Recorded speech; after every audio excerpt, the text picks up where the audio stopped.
I was told by the doctor to get checked out at the OBGYN, and I got a referral. We might become parents. Mike would be happy to hear this. That's what I thought. But Mike's words were nothing like I had imagined.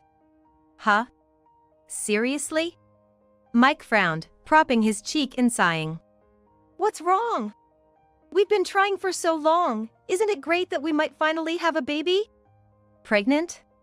I don't know about that. Please, just stop talking. You know you're living off me, and now you're planning to have a kid and spend even more? Who do you think is supporting us? It's because I work overtime and on weekends, right?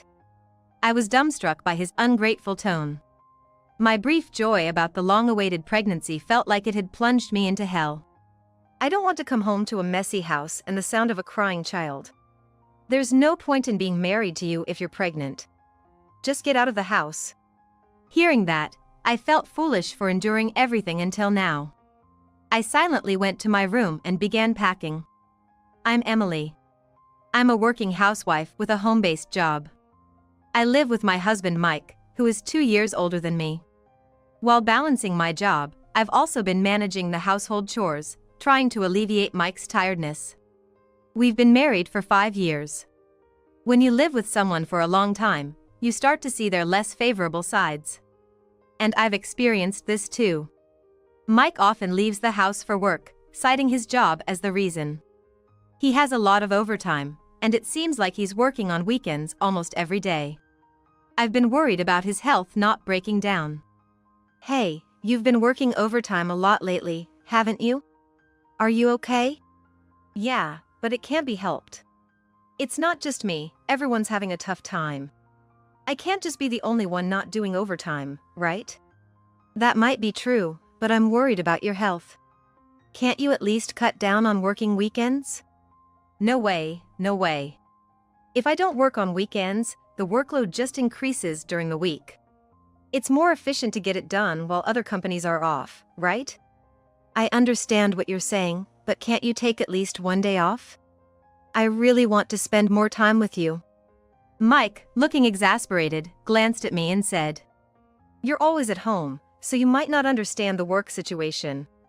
There are times when a man has to stand firm, and this is one of those times. Have you never heard of work-life balance?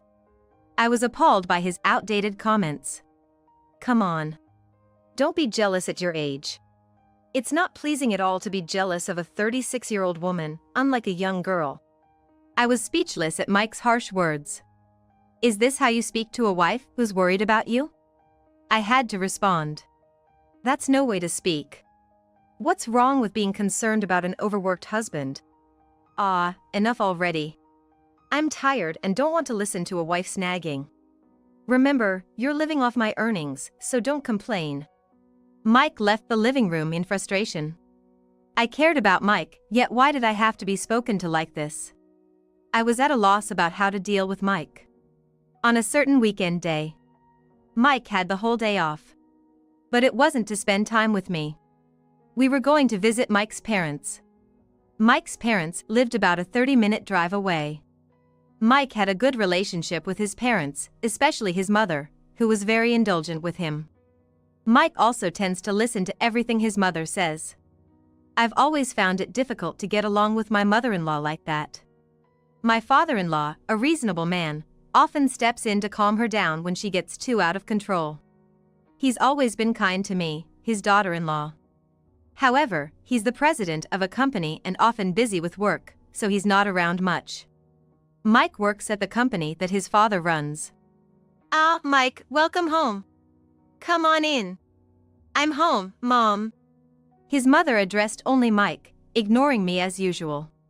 Mike didn't seem to find anything wrong with the situation. Hello, mother-in-law, it's been a while. As I spoke, she finally acknowledged me, saying, Oh, Emily, you're here too, before continuing to talk with Mike as they walked inside. Then, Mike's father appeared at the entrance, looking sorry to me. Sorry, Emily. It's good to see you, come in. Hello, father-in-law. Thank you, I will. Watching Mike and his mother chatting on the sofa, his father scolded them. You two, why did you leave Emily outside and go in first? You should have invited her in together. Oh, I did call out to her. She could have just come in on her own. In one's husband's home, you can't just walk in on your own. We invited her, so it's our duty to be considerate. You should understand that, being a daughter-in-law yourself. Dad, don't say so much to Mom. She was just happy I came home. She probably got a bit carried away. I don't understand why a grown son's rare visit would make her so overly happy. My father-in-law shook his head and was sorry again. However, Mike and his mother, seemingly clueless about what they did wrong, never had a word for me. As I was about to sit on the sofa, my mother-in-law called me over. With an uncomfortably wide smile. Emily, can you help me make some tea? Yes. I responded and followed her to the kitchen. As soon as we were alone, the smile vanished from her face, and she spoke in a low voice. Hurry up and make the tea. Don't forget to prepare the snacks too. When we visit the in-laws, my mother-in-law always assigns me housework. When my father-in-law isn't looking. She knows she'll get scolded by him if he finds out. What a sneaky person. But I've gotten used to it. While I was preparing the tea, she continuously criticized me. My clumsiness. The snacks I brought weren't to her taste. My supposedly unlucky-looking face. She went on, finally concluding with this statement. Honestly, I can't understand why Mike married someone like you. It's amazing how she never tires of bad-mouthing her daughter-in-law. At first, I was deeply hurt, but after 5 years of the same routine, I become numb to it. For minor things, I would just say you're right, putting on a fake expression. I learned to let it go in one ear and out the other. Perhaps finding my lack of reaction uninteresting, she continued her verbal abuse. You've been married for 5 years and still no children? Are you barren or something? Her words made me freeze. It was something I had always been sensitive about. I wanted children since the beginning of our marriage. Her intrusion into such a delicate topic made me struggle to contain my anger. Noticing my different reaction, she seemed to decide to press on this issue. Mike is our only son. Isn't it the duty of a wife to bear an heir? Don't you understand that? Well, I do want children. But children are a blessing. I don't want to hear excuses. You're failing in your duties as a wife. You should just get divorced. Just as I was about to retort to such insensitivity, my father-in-law entered the kitchen. It's taking quite a while. What's happening here? Oh, Dad. Nothing, I'm just bringing the tea now. Pretending as if she had prepared it herself, my mother-in-law took the tray from me and carried the tea and snacks into the living room. Emily, are you okay? Did Mom say something to you again? No, I'm fine. It seemed like my father-in-law hadn't heard our earlier conversation. I found it painful to bring up that topic myself. Containing my anger, I answered him with a smile. As if nothing had happened, my mother-in-law was chatting amiably with Mike. The tea I drank while looking at her face tasted bland. I wanted to leave this place as soon as possible. That thought constantly crossed my mind. Some months after visiting the in-laws, Mike was still caught up with his usual routine of overtime and working on weekends. I had been feeling unwell for several days, finding it hard to even get out of bed. I managed to do the bare minimum around the house, but Mike seemed oblivious to the change. His insensitivity was a relief at that moment. The ongoing health issues made me think I should visit the doctor. At the local clinic, the doctor gave me unexpected news. That night, as I was warming up dinner for Mike, who returned home late, I spoke to him. Hey, there's something I need to tell you. What is it? Does it have to be today? I'm tired from work. Even on his days off, he wouldn't be home. I almost said that, but stopped myself just in time. Ignoring Mike's question, I continued. I've been feeling unwell for a few days, so I went to the clinic today. They said I might be pregnant. What? Mike's eyes widened as he looked at me. I thought this might stop the nagging from my mother-in-law. Thinking that, I felt a bit relieved. They told me to get a detailed checkup at the OBGYN, and I got a referral. We might become parents. Mike would be happy. That's what I thought. But his reaction was nothing like I had imagined. Huh? Seriously? He frowned, propped his cheek, and sighed. What's wrong? We've been trying for a long time. Isn't it great that we might finally have a baby? Pregnant? I don't know about that. Just stop talking. Why would you say that? You knew I've wanted a child since we got married, right? Mike sighed deeply again. I was the one who wanted to sigh. You know, you're living off me, and now you plan to have a child and spend even more? Who do you think is supporting us? It's because I work overtime and on weekends, right? His ungrateful tone left me stunned. My brief happiness about the pregnancy felt like being dropped into hell. I don't want to come home to a messy house and the sound of a crying child.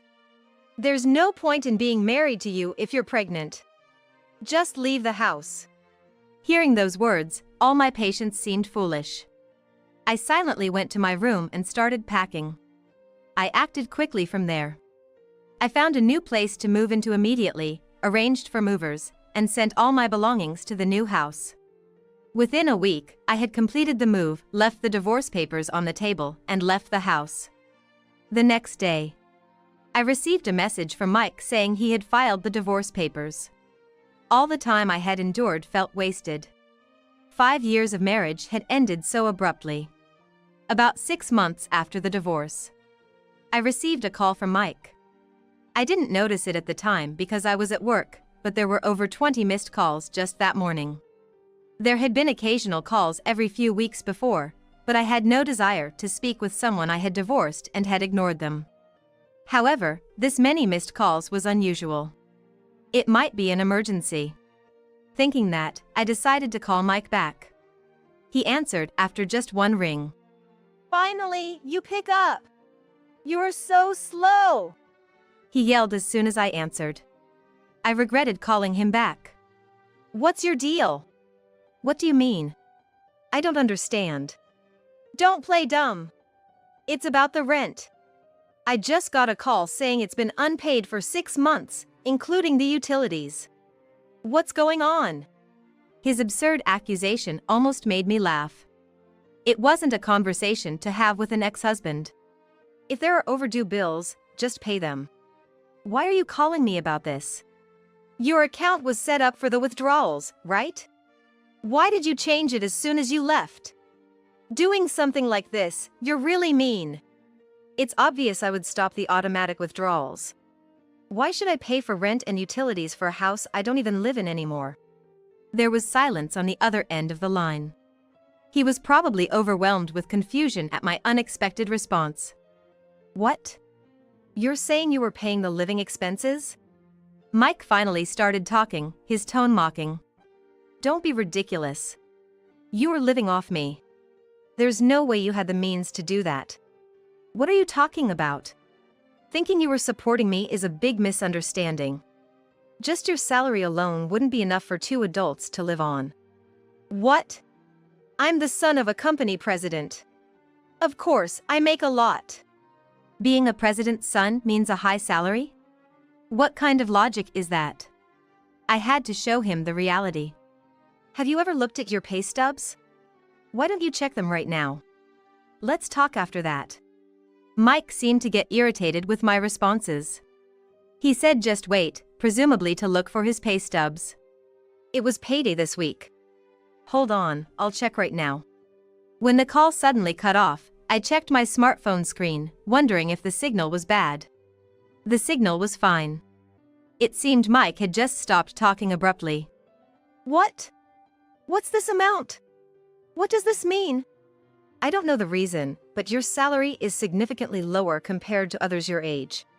Mike seemed unable to accept the reality, muttering disbelief over the phone. Not sure if he was listening, but I continued. Yet, you lived in a luxury apartment and splurged on designer goods, thinking you're the president's son. How could someone with such spending habits pay for living expenses and rent? No, that's because I have to wear things befitting the president's son. Why buy things beyond your salary? It's because you don't face reality that things turned out this way. Hey, you must be struggling since the divorce, right? Remarry me, and we can live together again. Mike laughingly made this shameless proposition. After all he's put me through, which nerve was he talking with? I responded firmly and clearly. The thought of remarrying someone as out of touch with reality as you is unimaginable. I'm doing fine with my job, don't worry. Life's been fun since I left you. Don't bother me. Job? Don't act high and mighty. It's just a part-time job, right? Must be barely making ends meet. Being with me is your best option. It's not part-time. I've been working from home even before our divorce, which I've told you. You never remember anything I say. Working from home? I don't know about that. Anyway, you can't be making more than pocket money. So, let's remarry and… Mike, desperate to reconcile, was interrupted as I delivered a crushing blow. I'm an entrepreneur. Entrepreneur? Yes. My business is on track and performing well. So, I have absolutely no need to remarry you. He thought he had been supporting his ex-wife, only to find out she was an entrepreneur and the president of a company. This revelation must have been a crushing blow to Mike's pride, who had been complacent in his status as the president's son. I felt vindicated after years of being belittled. However, his response was unexpected. Entrepreneur, huh? You said business is good, so you must have plenty of money. Then you can support me, right? I was stunned and at a loss for words when Mike, who I thought had high pride, made a statement that showed not a shred of it. It's surprising how people can act so recklessly when they are pushed to their limits. We're divorced, you know? We're no longer related. There's no way I'm going to pay money for a complete stranger. Wait, Emily! There's nothing more to discuss. Don't call me again about such nonsense. Bye. Despite Mike's continued protests, I mercilessly hung up. I ignored several more calls that came in afterwards. Eventually, he must have given up, as the calls stopped coming. I looked at my quiet smartphone and finally felt relieved. How long had it been since I talked to Mike? In the midst of my busy life, I hadn't kept track. The phone rang again, and without checking the screen, I answered. I decided then to always check who's calling, no matter how busy I am. It was Mike on the line. He was in a bad mood again, raising his voice. There's a rumor going around the office that I'm cheating. You did something out of spite, didn't you? Look, I'm not so idle as to bother someone I never want to deal with again. It wasn't me. That's impossible. Who else would benefit from spreading such a lie? I'm going to demand a damage claim for this. It was clear he just wanted to squeeze some money out of me. Giving him money would be like throwing it down the drain. I wouldn't comply. I began to speak in a mocking tone. Maybe it's because of that, I guess. You know something about it? It is your fault, isn't it? Of course, I haven't been spreading any rumors. But I did consult your father, who is also your company's president, about your affair. What? You talked to my dad? Mike asked, sounding panicked. Maybe he thought I didn't know, or perhaps he was just shocked that his father knew. But that's beside the point. Before I told Mike about the pregnancy, I had grown suspicious of his frequent overtime and weekend work. My father-in-law, being a busy man himself, was often not at home. But I couldn't believe that a reasonable man like my father-in-law would enforce such work practices on his son and other employees. That's why I hired a detective to investigate Mike's activities. The results were damning. Mike was indeed having an affair with a female coworker from his company. Not just Mike, but the affair involving his coworker meant I had to inform his father, the president. I sent evidence to the company addressed to the president. Probably, my father-in-law must have taken some action. And that's how the rumors started in the office. What? Dad knows about it? What have you done? Don't get mad at me. You shouldn't have cheated in the first place. I owed a lot to your father. I couldn't overlook a staff member brazenly having an affair. You're making unnecessary trouble. Damn, my position. He seemed overly concerned about his status, despite not earning enough to support a wife. Hearing him mutter to himself was a waste of time. I hung up the phone. A few days later, my father-in-law called me. Emily, it's been a while. Do you have a moment? Hello, it's been a while. Yes, I'm available. Good. I'm sorry for the trouble my foolish son has caused you. No, you're not to blame. It's all Mike's doing. Well, yes, but I also feel responsible for my lack of oversight. I can't apologize enough for the discomfort you've experienced. Mike's behavior was disgraceful, making his earnest father say such things. Neither the previous call nor this one included any apologies from Mike. It's sad to see a grown man making his parents apologize on his behalf. Due to the affair in the company, we had to take serious action. The woman involved was demoted and transferred to another department, and Mike was fired. Fired? But for an office affair? It wasn't just about this incident. Did you know about Mike's salary? Yes, but he mostly spent it however he liked, hardly contributing to the household. Unbelievable. There was a reason for that salary amount. He sighed. After a brief silence, he gently asked me, "Can I tell you something?"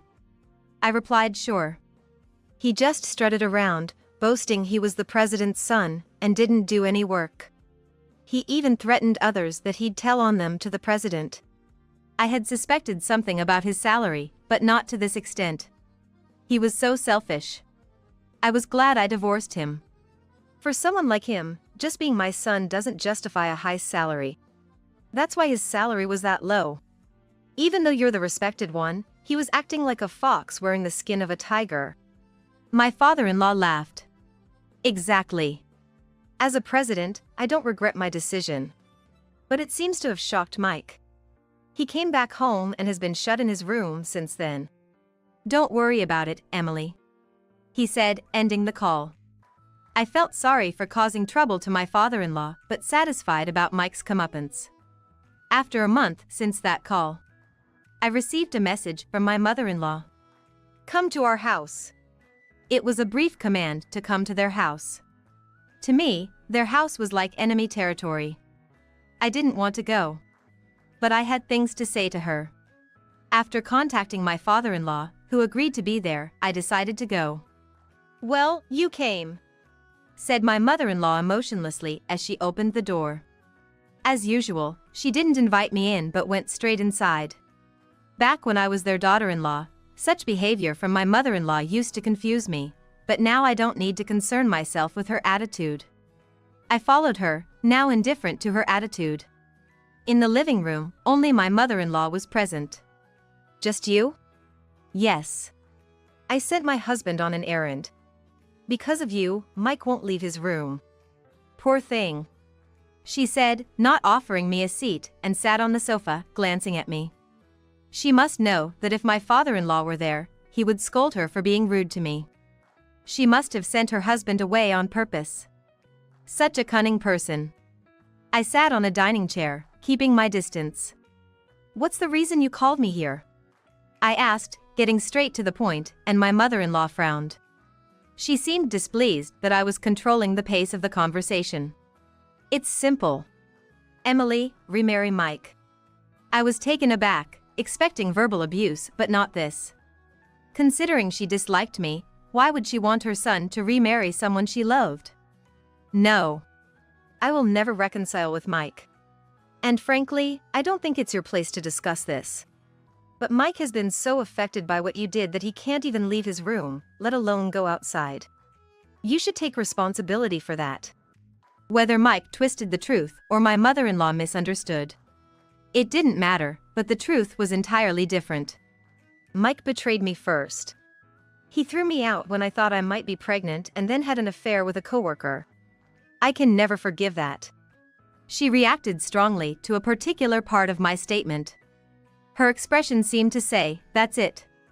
That's it. You're pregnant, right?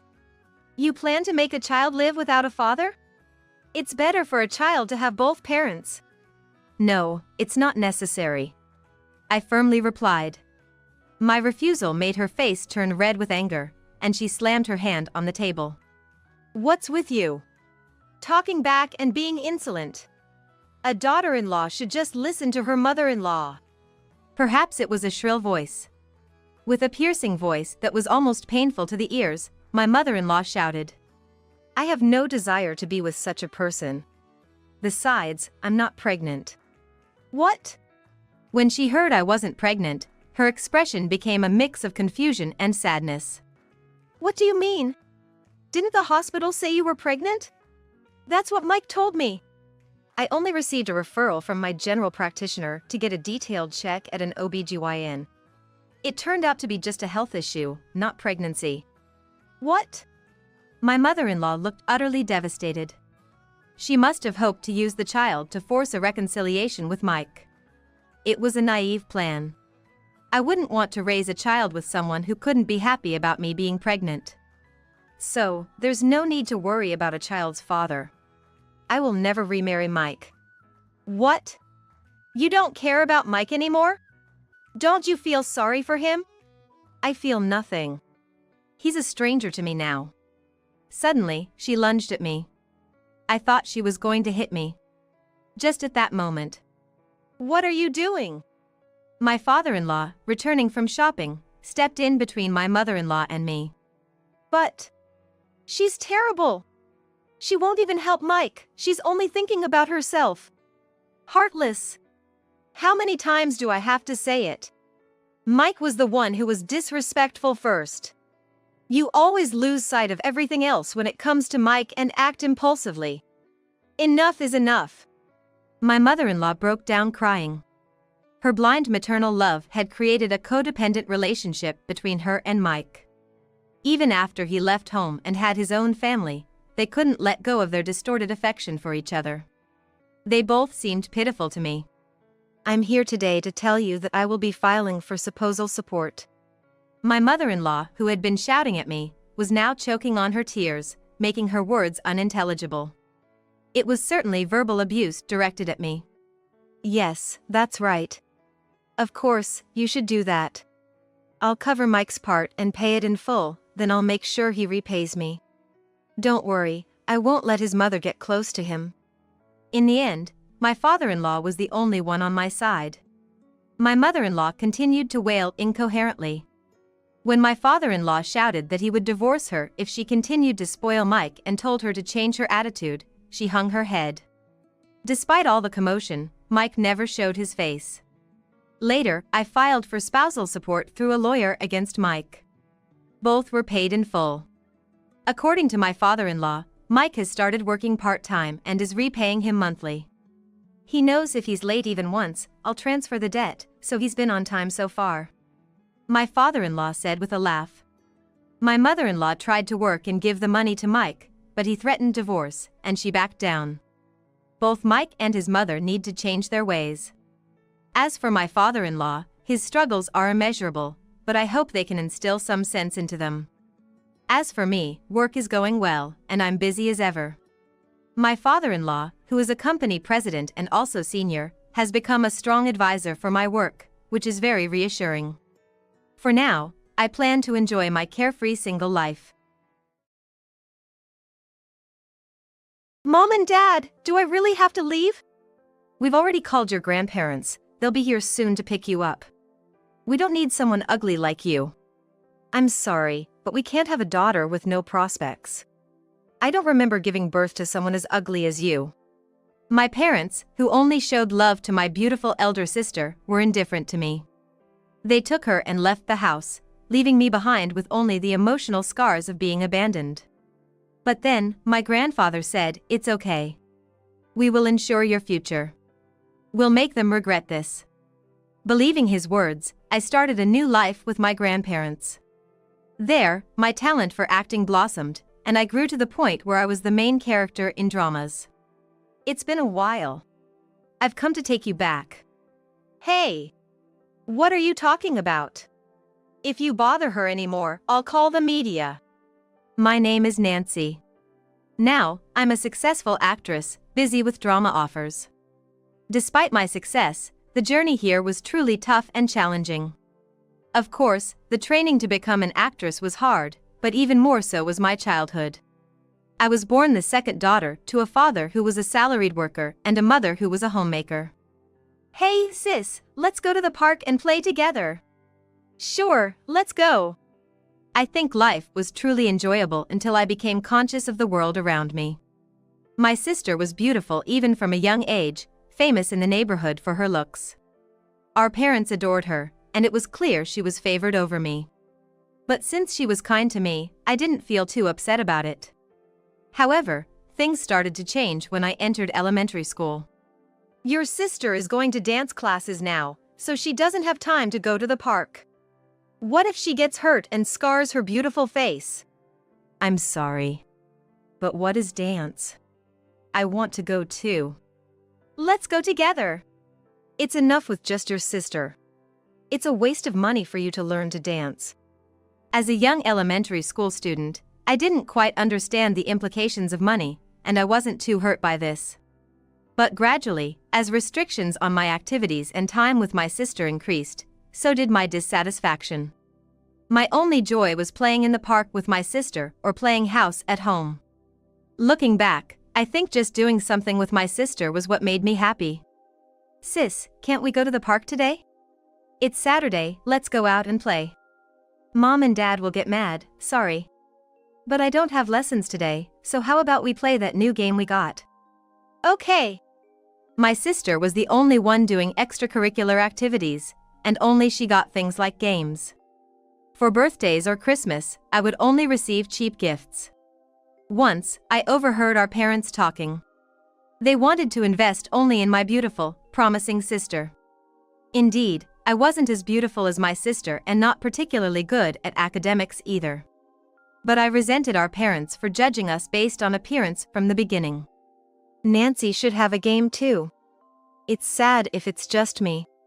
She's meant to lead a normal life, so she doesn't have time for games.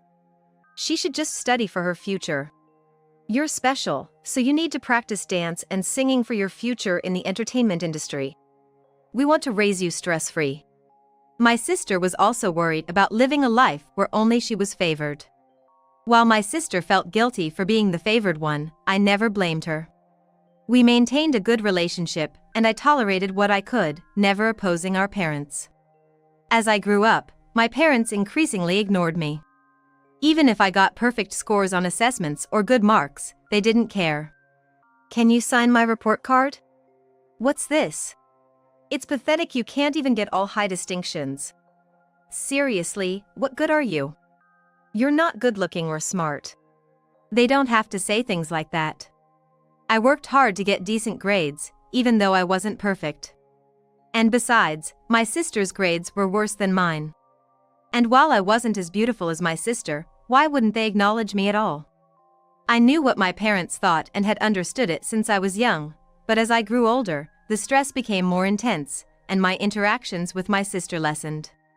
Maybe I was envious that my sister received our parents' attention. You don't have to worry about what Mom and Dad say. You have your own strengths. You don't understand how I feel. She was always kind to me. But the kinder my sister was to me, the more miserable I felt about myself. Then one day, I said, "Mom, I got the lead role in the open house. I need to buy a costume." We don't have money for such nonsense. We're not spending on useless things. But lots of parents will be watching, and I'll be performing in front of the whole school. It won't help your future. I already told you, we're not wasting money on that. If you really want to do it, ask your grandparents. I tried asking Dad too, but his response was the same as Mom's. It seemed they really didn't care about me at all. Yeah, that's true. Maybe I should have realized it sooner. From a young age, I never got any games, only hand-me-down clothes and shoes from my sister. I thought I understood my place in the family, but I guess I still hoped for more from my parents. But that was pointless. From that moment, I no longer thought of them as my parents. Grandma, Grandpa, long time no see. My grandparents didn't live too far, about an hour's bike ride away. I usually didn't visit because of the distance, but that day I went without telling anyone. My parents didn't care about me, and I couldn't rely on my sister. My grandparents were all I had left. Oh, what brings you here so suddenly? Is it bad I came without calling? Of course not. We're happy you're here. Come on in. My grandparents welcomed me warmly despite my sudden visit. I explained my situation and hesitantly asked if they could pay for my costume. It felt too convenient to ask them for money only when I needed it. But they agreed without hesitation. I was so relieved. Now I could play the lead role. They were happy for me and listened with smiles I'd never seen from my parents. I felt a joy I'd never experienced before, and I couldn't help but smile. I love acting. I always mimic the dramas I watch. That's why I got the lead role. Everyone said I'm good at acting. That's amazing. Show us a bit of it. Sure. They praised my performance, and I was truly satisfied. Being recognized by my grandfather filled a void left by my parents' neglect. I was truly happy. A pure feeling I hadn't gotten from my parents in a long time. After that, I started visiting my grandparents on every holiday. The round trip by bike took 2 hours, but it was worth it compared to being treated like air by my parents. My grandparents treated me like their own daughter. Plus, Grandpa even gave me acting tips. Thanks to what Grandpa taught me, my teacher said my acting has improved a lot. That's great to hear. Grandpa used to be a stage actor. He mainly performed on stage, never in dramas or movies, but he had a wealth of acting experience. His guidance greatly improved my performance, and I even received a standing ovation at the school event. Grandma, Grandpa, did you see? I did it. I whispered to myself, filled with happiness and gratitude towards my grandfather. But there was a tinge of regret that my parents weren't there to see it. I didn't expect anything from my parents, nor did I want them to come. But I had my grandparents and acting. Would you like to join a local children's play about folk tales? Grandpa asked. He got me involved in local plays, something my parents never did. I felt like I mattered when I was with them. A feeling that began to grow. Being with my grandfather fills my heart. My parents were too busy coddling my growing sister to notice me. One day, when I was in my first year of middle school, I came home late. I'm home. You're late. Sit down, we have something important to discuss. It was unusual for them to even acknowledge my return. Well, they didn't even greet me back today. But what could this important matter be? Unlike my sister who went to a private school, I was made to attend a public school without question. I wasn't even allowed to participate in extracurricular activities, so I can't imagine what this important talk could be about. I sat in the living room as I was told. What's the discussion about? You're going to live with your grandparents from now on. We know you go there every break. What? We're moving near a talent agency for your sister, and we can't waste money on you anymore. This was absurd. It was nothing short of parental neglect. I knew they barely showed me love, but they still had a responsibility as parents. Pushing it all onto my grandparents was too much. Of course, I'd rather live with my grandparents than with them. But they were important to me, and I didn't want to burden them. That's going to be a burden on Grandma and Grandpa. I'm not even asking for much. It's decided. They'll be happy to have you. But we're moving this Saturday. Pack your stuff. Having said that, my father returned to his own room. Dad left after saying that, not even letting me finish. It was clear he meant it. They had no intention of raising me anymore. It was like being discarded. Despite knowing they didn't need me, this hurt me deeply. How could they be so cruel? But I couldn't understand their feelings. And then the day came. Mom, Dad, do I really have to leave? We called your grandparents, they'll be here soon. We don't need an ugly girl like you. I'm sorry, but a daughter with no prospects is useless. I don't remember giving birth to someone ugly like you. My sister looked down until the very end, but my parents said this with a grin. My already hurt heart was beyond repair, but they didn't notice and left. Left alone in front of the house, I struggled to accept reality. It's okay. I have my grandparents. I tried to reassure myself, but the pain didn't fade. Thankfully, they arrived soon by car. As soon as I saw them, I couldn't hold back my tears anymore. Mom and Dad hate me. They said they have no use for an ugly girl. Mom said she doesn't remember giving birth to me. It's okay. We're here for you. Those people aren't your family. You're our precious daughter. Forget about them. They took me home and told me they'd been asked to take care of me that morning. They couldn't contact my parents now and didn't know where they moved. But they decided to cut ties with them. That's right. They discarded me. They're no longer my family. I'll enjoy my new life with my grandparents in my own way. To keep my sanity, I kept telling myself that everything would be okay, and so began my life with my grandparents. Grandma, Grandpa, I got the lead role again. The first days were emotionally unstable, but the unconditional love from my grandparents gradually healed me. Grandpa's suggestion led me to acting classes, where my talent flourished. I was living fulfilling days, starring in major plays, and had forgotten about the people who abandoned me. I was truly enjoying my life. That's great. You've got my blood in you, after all. Your talent as an actress is blooming.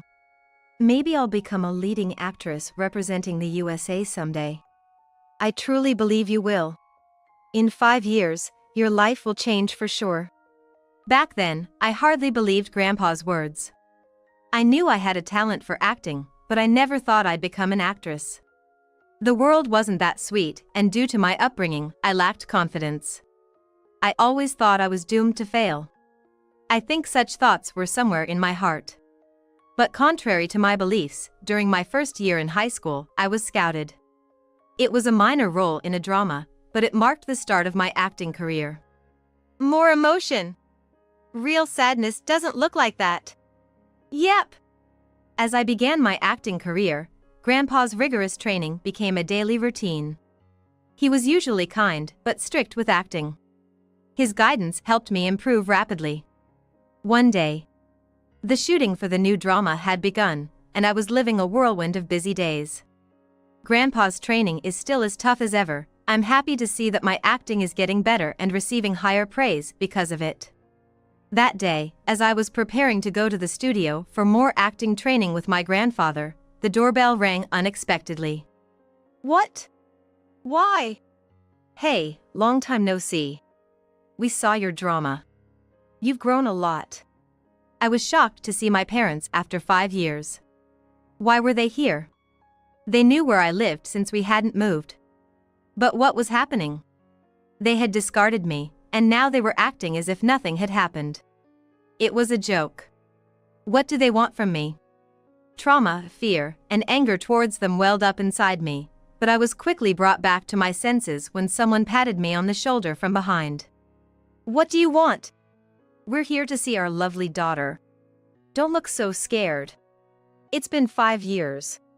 What are they talking about? Coming to see their lovely daughter? Enough with the lies. You never once called me cute or anything like that. They had never shown me any love or affection. All their love, money, and time went to my sister. And now what? Why are you here? You're the lead in that popular drama, right? We were shocked to see the last episode. Amazing. Listen. Your sister, despite all the money we spent, said she's quitting the entertainment industry and left home. She's gone, so we came to pick you up. I see. It's all clear now. Their affection for my sister wasn't love. It was an investment for the future. They probably spared no expense in terms of money, time, and everything else on my sister because she was someone who could enter the entertainment industry and earn money. Since that investment failed, they're targeting me. They think, as an actress, I'm earning well and can support them. They want to use me as a tool.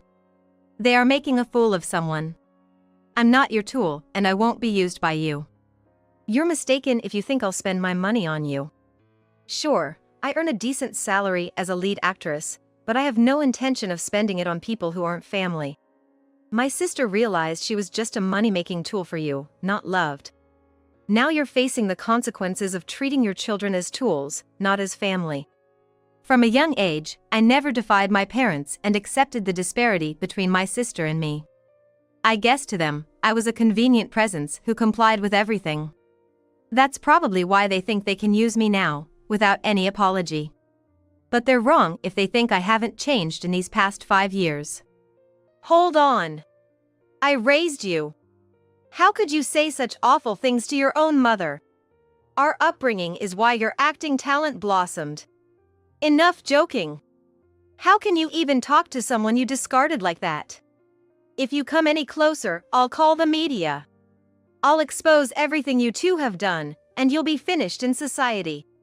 Disappear if you don't want that. Grandpa said this, and my parents fled, their faces pale. I never expected to meet them again like this. But I could express my feelings now, thanks to the love and openness my grandparents provided. I was grateful to them again and glad that I could finally sever ties with my parents. Then, I focused on my drama, which eventually became a huge hit in the USA, making me a famous actress. My grandparents were genuinely happy for me. Congratulations. It was a great show. Thanks. It's all thanks to you, Grandma and Grandpa. It's all your effort. You make us proud. Even after the drama, my busy schedule left no time for a vacation. I had planned to take my grandparents on a trip, but it seemed impossible for now. However, I decided to express my gratitude through my continued success as an actress. There was also some progress with my family. My sister, who had always been by my side, contacted Grandpa, wanting to talk to me. I wondered what she was doing now. When I heard about my sister from my grandparents, that thought suddenly crossed my mind. Last I heard, she supported me until the end, even when I pushed her away. I owed her an apology, so I agreed to meet her. Long time no see. How have you been? Good. And you, sis? She had lost weight and wasn't living well. I heard that after moving, the excessive pressure from our parents had driven her to a breakdown. She eventually fled and now worked as an office clerk at a small company, struggling to repay the debts our parents accrued investing in her. They probably approached me expecting financial support, seeing my success. That's tough, sis. You've had a hard life too. It's nothing compared to you. But I'm happy to see my little sister succeed. Keep it up as an actress. I'll always support you. Her words brought me to tears. I pushed away my sister once, who had always been kind to me. Despite her own hardships, she still called me her lovely little sister. Currently, I am able to earn more money than my sister, and I could help her financially. But that wasn't the right thing to do. She had escaped our toxic parents and was living independently. My role was to support that. If you ever need help, let me know. I'm here for you. Thanks. But I'm content with my life now. You don't need to worry about me. If those parents ever find out where you are and do something, make sure to contact me right away. Sure. We began keeping in regular contact and met for meals once a month. We shared a bond, having suffered under the same parents. However, we both have continued to suffer at the hands of those parents. We wanted to support each other moving forward. As for my parents, I heard they declared bankruptcy due to their decisions. What about work? Dad quit his job around the time I graduated high school, intending to support me. Probably thought he wouldn't need to work once I became famous. I see. So, they ended up bankrupt. They got what they deserved. They divorced and lived separately, struggling financially. No matter how successful I became, I had no intention of helping them. They reaped what they sowed. Because that's what these two have done for us. I'm still living with my grandparents, enjoying every day. My sister, who was always kind to me. And my grandparents, who always supported me. I cherish these 3 family members and will continue to be grateful for the rest of my life. I'm home. The lunch you made was delicious today, too. Thank you. My husband, returning home, placed the lunchbox inside a tote bag on the kitchen counter, just like always. Welcome back. Dinner will be ready soon, so go take a shower first. Okay. It was a typical scene in our household. From the tote bag on the counter, a plastic square lunchbox was taken out. It was cleanly eaten. Waking up at 5 a.m. to make lunch, I always feel happy to see the lunchbox empty. I smiled broadly, thoughtlessly washed the lunchbox, and then got back to finishing dinner preparation. At that moment, I completely forgot. The lunch I had packed for my husband that day was a burger. Wait, wasn't it a burger yesterday? The next day, while eating a burger made by my mother for lunch, I suddenly remembered. There are two lunchboxes for my husband. A square one and a round one. I used the round one, but the one returned was the square. I didn't put the washed lunchbox back in the cupboard last night, and this morning, I filled it with a sandwich before handing it over. I had a bad feeling. I contacted someone to investigate my husband. The results revealed actions of my husband far beyond what I had imagined, leaving me speechless. My name is Iris Johnson, 30 years old. I used to work at a bank, but now work as an office clerk at my father's company after getting married. I married my husband, Chris, who is 3 years older than me, 3 years ago, introduced by a couple who are friends of ours. Chris was also invited to a drinking party with our close couple friends, as he was looking for a girlfriend at the time. My first impression of my husband was a handsome man, tall and slender, looking great in a suit. I work in sales at S-Store, a company near the station. Oh, that S-Store? It's like a dream company for the locals, right? Is the job tough? Well, I guess. I mean, it's definitely busy, but since it's a family-run business, that part's actually the bigger challenge. Oh, I see. I gave a wry smile, somehow understanding. My own family runs a business too, with my mother and brother working there. It struck a chord. The top guys are the president and his wife, and the executive vice president is the president's brother. Recently, their son joined the sales team. It's kinda hard to complain about anything in the office. S-Stores is a company dealing in wholesale food and liquor, a fairly well-known local business with about 30 employees. Despite being in a rural area, it's known for good salaries. There are many job seekers, but naturally, since employees rarely leave, it's hard to get in. It's a well-regarded company in a good way. What about your job, Iris? My husband asked, and my friend was quick to respond, as if she'd been waiting for the question. Iris? Oh, she works at the bank closest to Chris's office. Maybe you two have already met somewhere? My husband looked at me in surprise. Maybe my friend was trying to set up a meant-to-be moment. But unfortunately, the bank I work at is relatively minor locally, and while S-Stores is nearby, it's still a 10-minute drive away. How about we go out for dinner sometime after work? I'd love to hear your gripes. Sure, if I'm suitable. This was the start of my relationship with my husband. Chris, being in sales, was always considerate and charming. He always took me to nice restaurants and gave me thoughtful gifts on anniversaries. My friends were quite envious. Upon marrying, I left my bank job to help my father's struggling company. Partly because my mother, who'd been managing all the office work, had health issues. Iris, I'm sorry. Because of Mom, you had to quit your job at the bank. Don't worry about it. The salary's almost the same, and I can leave at regular hours. Plus, I get delicious lunches, so it's all good. Indeed. Working at my father's company had only advantages. The hours are flexible, which helps with managing household tasks. I'm trying to save as much as possible now, not wanting to waste money. Because our family was facing a certain problem. We started our married life in an old 2-story apartment. We didn't want to spend much on a home that we'd only be in during the evenings, as we both worked. The plan was to save as much as possible before having kids. One of our problems was that my in-laws didn't think too highly of me. My parents, being country folks, are jealous thinking your family is wealthy. They misunderstood that not having a wedding ceremony was us looking down on them. Wasn't it Chris who didn't explain it properly? If you had explained, maybe this wouldn't have happened. We didn't have a wedding party. We wanted to spend our life after marriage, not at a party, which we explained to my in-laws. They opposed it, believing in spending on celebrations. So instead, we had dinner with both families. I thought my in-laws were satisfied with that, but they must think we don't want to be tied to their family. It seems they've made up their mind about that. But I'm sure things will change once we have kids. Yeah, that's all we can hope for.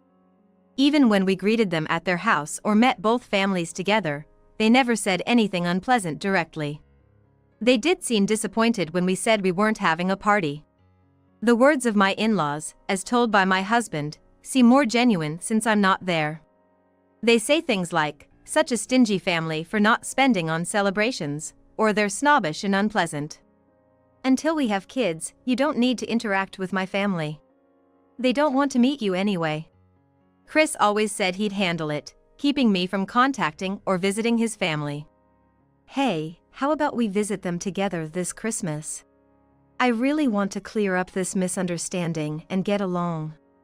We can wait until we have kids. They said they don't want us to come. Plus, I don't want you to start the new year feeling bad. Since my husband's family lives in the next town, we never ran into them accidentally after marriage. My friends said, "That's convenient, isn't it?" But I still felt disappointed that I couldn't get along with my husband's parents. And then, there was another problem troubling me. It might be even more troublesome. Iris, I have a little favor to ask. My husband, emerging from the bath, hesitantly started to speak. Oh no, again. What is it? You haven't already run out of your allowance, have you? Did you spend all $600 in the middle of the month? Despite being a handsome husband that everyone envied, he had a significant flaw. Oh, yeah. Sorry. I'm going out for drinks with the guys from the sales department tomorrow, but I'm a bit short. Can you spare $200? Chris just couldn't manage money. He always prioritized the spur of the moment. I found some cool clothes last week and couldn't resist buying them, and then I ended up covering the tab for my colleague. What? You bought clothes? And you treated? Sorry, I just couldn't help myself and bought them secretly. But they are stylish. And about the tab, I had to, you know? I'm a senior. It would look bad if I didn't. Listen. That's what people do when they can afford it. If I keep dishing out money for Chris's pride, we'll never pay off our debts. My husband loves fashion and can't resist buying things he wants. He's also a show-off who uses spending money as a way to relieve stress. So, I can't completely restrict him and end up giving him additional allowance each month. When we got married, Chris had a revolving credit loan and a new car loan, which amounted to more than $2,000 in monthly repayments. He also likes drinking and spends half the week out, so he used to burn through his entire salary. Naturally, he had no savings. This came to light when we were engaged and discussing our future life. It'll be fine. Things have worked out so far, and they'll work out in the future too. His optimistic words made me lean more towards paying off debts than having a wedding. Chris wanted a wedding, but I could easily imagine him showing off unnecessarily and wasting money. After my persuasion, Chris agreed, "All right, I'll give up on the party. But please, keep my debt a secret from my parents." That settled the matter. Looking back, maybe I should have reconsidered the marriage then. But at that time, I thought, I need to take care of him. And I was in love with him. Love is blind, as they say. 2 years have passed since then. Driven by a sense of duty to repay debts, I've been living frugally. I only buy inexpensive clothes and personal items. I've cut down on eating out, and I try to make our home-cooked meals as delicious as possible. I also prepare lunch boxes, so I wake up at 5 a.m. every morning to manage the household. Hey, about the allowance, since you always overspend, why not just make it $1,000 from the start? His attitude, only thinking of the present, still annoys me sometimes. All right. When you can manage your $600 allowance properly, we'll think about it. I can't let my guard down. Now, after 2 years of marriage, we've halved our debt. We've even started to save a little for a new family member. I live off my salary, and all of Chris's salary, except for his allowance and savings, goes to paying off debts. Except for the car loan, we should be able to pay everything off in another year. With a child, our family's problems will be solved.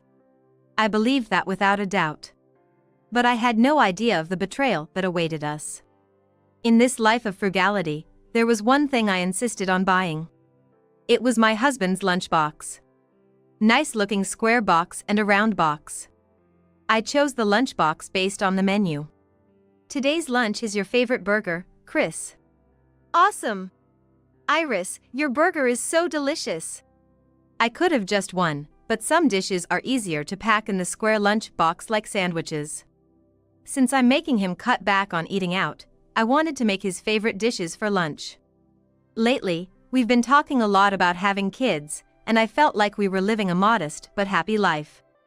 That is, until that day Chris brought home something else. I'm home. Lunch was great today, thanks. Returning home, he placed his lunchbox inside a tote bag on the kitchen counter as usual. Welcome back. Dinner will be ready soon, so go take a shower first. Okay. It was a typical scene. From the tote bag on the counter, a plastic square lunchbox was taken out. It was completely empty. Waking up at 5 a.m. to make lunch, I was really happy to see the lunchbox empty. I smiled, washed the lunchbox without a second thought, and went back to finishing dinner. At that time, I completely forgot. The lunch I had packed for Chris that day was a burger. Wait, wasn't it a burger yesterday? The next day, while eating a burger made by my mom, I suddenly remembered. I had used the round one, but the one that came back was square.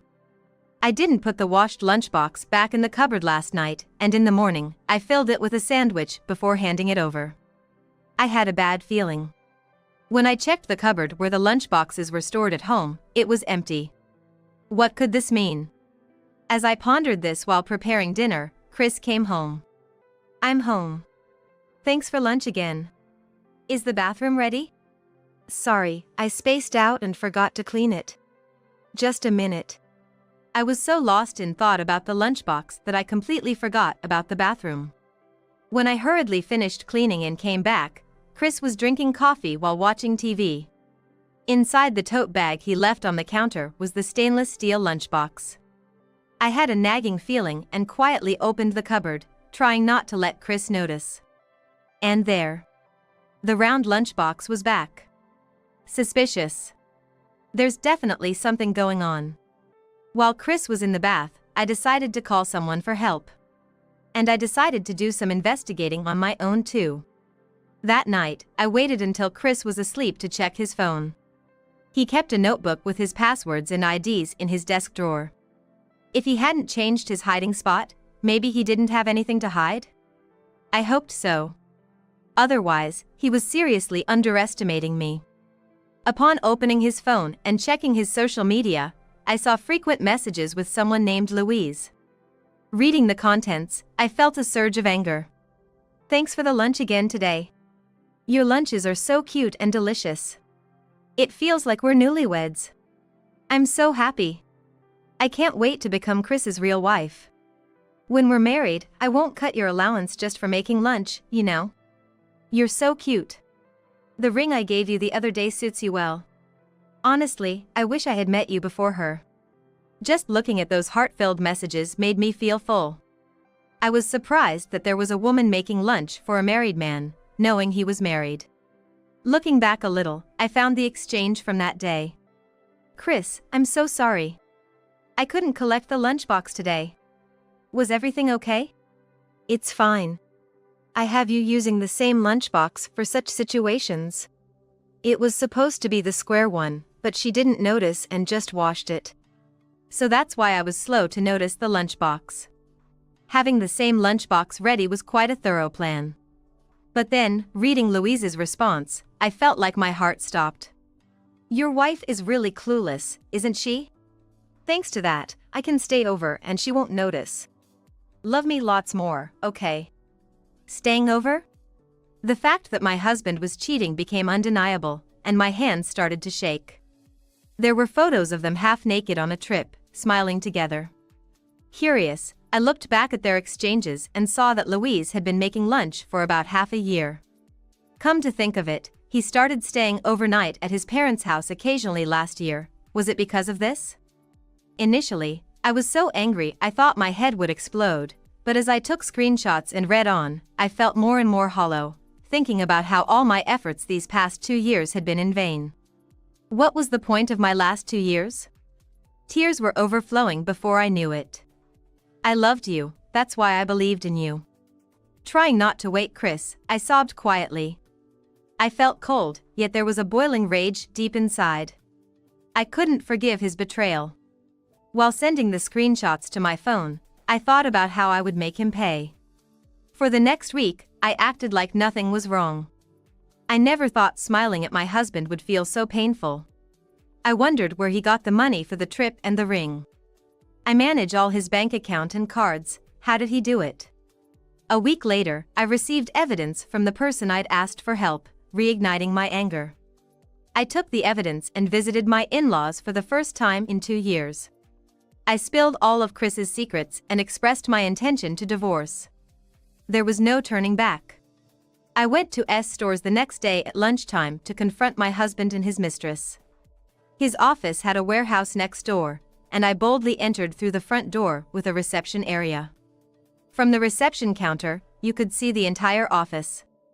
Everyone else seemed to be out for lunch, leaving just the two of them. Chris was chatting with a woman at the opposite desk, eating lunch. "Hello. How are you?" The moment Chris saw me at the reception, his face froze. I walked straight up to him and looked at the lunch on his desk. "What are you doing here?" "Strange, isn't it? I packed your favorite salad today, but even though the lunchbox is the same, the contents are different. What's going on?" Chris hastily covered his lunchbox. "Who are you? Please leave, you can't just walk in here like that." The woman at the opposite desk stood up, her face contorted, and yelled. I peered into her lunchbox. It was the same as my husband's. "So, you're Louise? Louise Smith, right? Thanks for always making lunch for my husband." "What? How do you know her name?" "I know everything. About your affair with her, about you throwing away the lunches I made." Chris's eyes widened, and he started sweating, even though it wasn't hot. Louise, realizing I knew about the affair, started screaming. "Chris says your lunch is so bad he can't eat it, so I've been making them instead.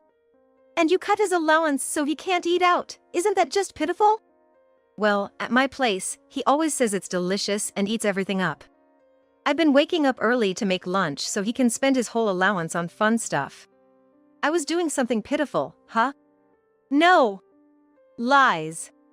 I know. You grew up a rich girl, you're bad at housework, your cooking is awful, and you reduce Chris's allowance for your own use, right? Chris is the pitiful one here, so please divorce him quickly." Today was the first time I met Louise, and it was a bit unexpected. I thought she would be much younger. Louise seemed about my age. "Oh, right. You wanted to be a bride soon, huh? Are you in a hurry to get married?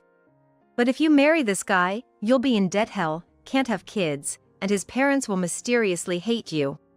"Debt? Hey, get out of here. You're causing trouble at the company. Let's talk at home, okay?" Chris, sweating profusely, desperately pushed me out. Then, a middle-aged woman peeked out from a seat partitioned off by a cubicle. "It's fine. Take your time, it's lunch break. Iris is like a daughter to me. If necessary, I'll testify about the two of them at the company." "What? Daughter? What do you mean? I didn't know they knew each other." The person I had contacted was Marcia, the wife of the president of my husband's company. She's an old friend of my mother's from her student days and used to visit our house often when I was little. I kind of forgot to tell Chris about her as she used to listen to my complaints about the company. Marcia had been investigating the fate of the lunches I made for Chris and their behavior at the company. "You were throwing my lunches in the break room trash can every day. I got videos of it and showed them to your parents." "What? Parents? Yeah, I went to your parents' house yesterday. I revealed all your secrets. They were surprised, but apparently, you made me out to be the bad guy and got money from them. No wonder you didn't want me near your house. Yesterday, when I went to Chris's parents' house to talk about his debts and affair, I heard shocking things. They believed I, being a rich girl, despised their poor family and didn't want to associate with them. Moreover, they thought I was infertile and that the treatment costs were making our life difficult, so they were giving Chris $600 a month. Sometimes he even begged for more, right? So you had nearly $2,000 a month for allowance? You even stored your new clothes at your parents' house. Well, that's... Louise, this is who he really is. Still want to marry him? I'm divorcing him, but if you want him, I'll gift wrap him for you. Oh, no. I don't want him. What? Why not? Wait. Divorce? Let's talk at home. It was just a fling. I'll be good from now on. Sorry. I apologize. Chris, pale-faced, grabbed my shoulders and begged, his head almost touching mine. It hurt, it was annoying, and it made me furious. I yelled, shaking off his hands. Shut up. Just divorce me and pay the alimony. Live with your debts alone. Please. I can't live without Iris. Let's have a child right away. I swear I won't spend money anymore. I'll be a great dad. I was just amazed he brought up having kids in this situation. Did he think saying that would make me forgive him? I don't want a child with you. Live alone. Oh, and don't think you can rely on your parents anymore. Your dad was really angry. He said he wants all the money he gave you back. No, that can't be. I don't want a divorce. Please forgive me. Iris. Please. Chris collapsed on the floor, crying pathetically. Chris, this is what they call spilled water, can't be gathered up. Too bad. Marcia smiled slyly as our eyes met. I suppressed a laugh, nodded slightly, and left the company. After that, the divorce with Chris went smoothly with his parents' help. I returned the debt-ridden account and cards, and took all the money we had saved as shared property. I'm truly sorry. If I hadn't believed everything he said and talked to you properly, things might have been different. No, I should have reached out to you sooner myself. Not being able to build a relationship with my in-laws was my only regret. My father-in-law paid the alimony in full and said he'd also claim what he had given Chris. Reflecting on spoiling Chris, his parents wouldn't let him live at home, and now he's in a cheap wooden apartment. He has to deal with his debts and living expenses, which he never had to before. At the company, he was moved to shipping because they couldn't have a debt-ridden man involved in an office affair in sales. Marcia told me he's being yelled at daily for unfamiliar warehouse work. Even with a reduced salary, it's still not too bad, so he can't quit for the sake of his debt. Now, the once handsome man has become a scruffy old guy. I wonder how much allowance he has now. Louise, feeling uncomfortable after Marcia found out, resigned the next day and never returned. Louise sent a letter of apology through Marcia. The letter said, "Now that I know Chris's true nature, I'm moving because I'm scared he'll cling to me after the divorce." Definitely. I've returned to my parents' house, saving money with the frugality skills I learned. Chris begged to get back together several times, but I completely ignored him. Marcia's warning seems to be the most effective since he can't quit his job. With the alimony from the two, I'm planning a spa tour with Marcia and my mother soon. My life is just beginning. I plan to live positively from now on. Stop leeching off my dad who makes $18,000 a month. Snapped Olivia, my husband's daughter. Oh dear, you got dumped by dad. I'm gonna go to dad's place. Olivia's expensive private middle school fees were dumped on me, and her father has disappeared. Olivia, you don't know anything. Your dad's a liar. What? That doesn't make sense. This is why I get tired talking to dumb people. Can you just be quiet? Lying old hag. I didn't stop Olivia as she happily left the house. Let her see the reality for herself. I'm Emily Smith. I turned 30 this year. I'm currently at my middle school reunion. I don't usually dress up, so I went shopping at the department store for this occasion. I ended up buying clothes and bags from brands I didn't even know, as suggested by the salesperson. It was an unexpectedly big expense, but I was satisfied with the nice things I got. It's nice to have the freedom of being single. This dress of mine is just a sale item. Yeah, we want to spend money on our kids. Emily, did you come here all fired up to find a boyfriend?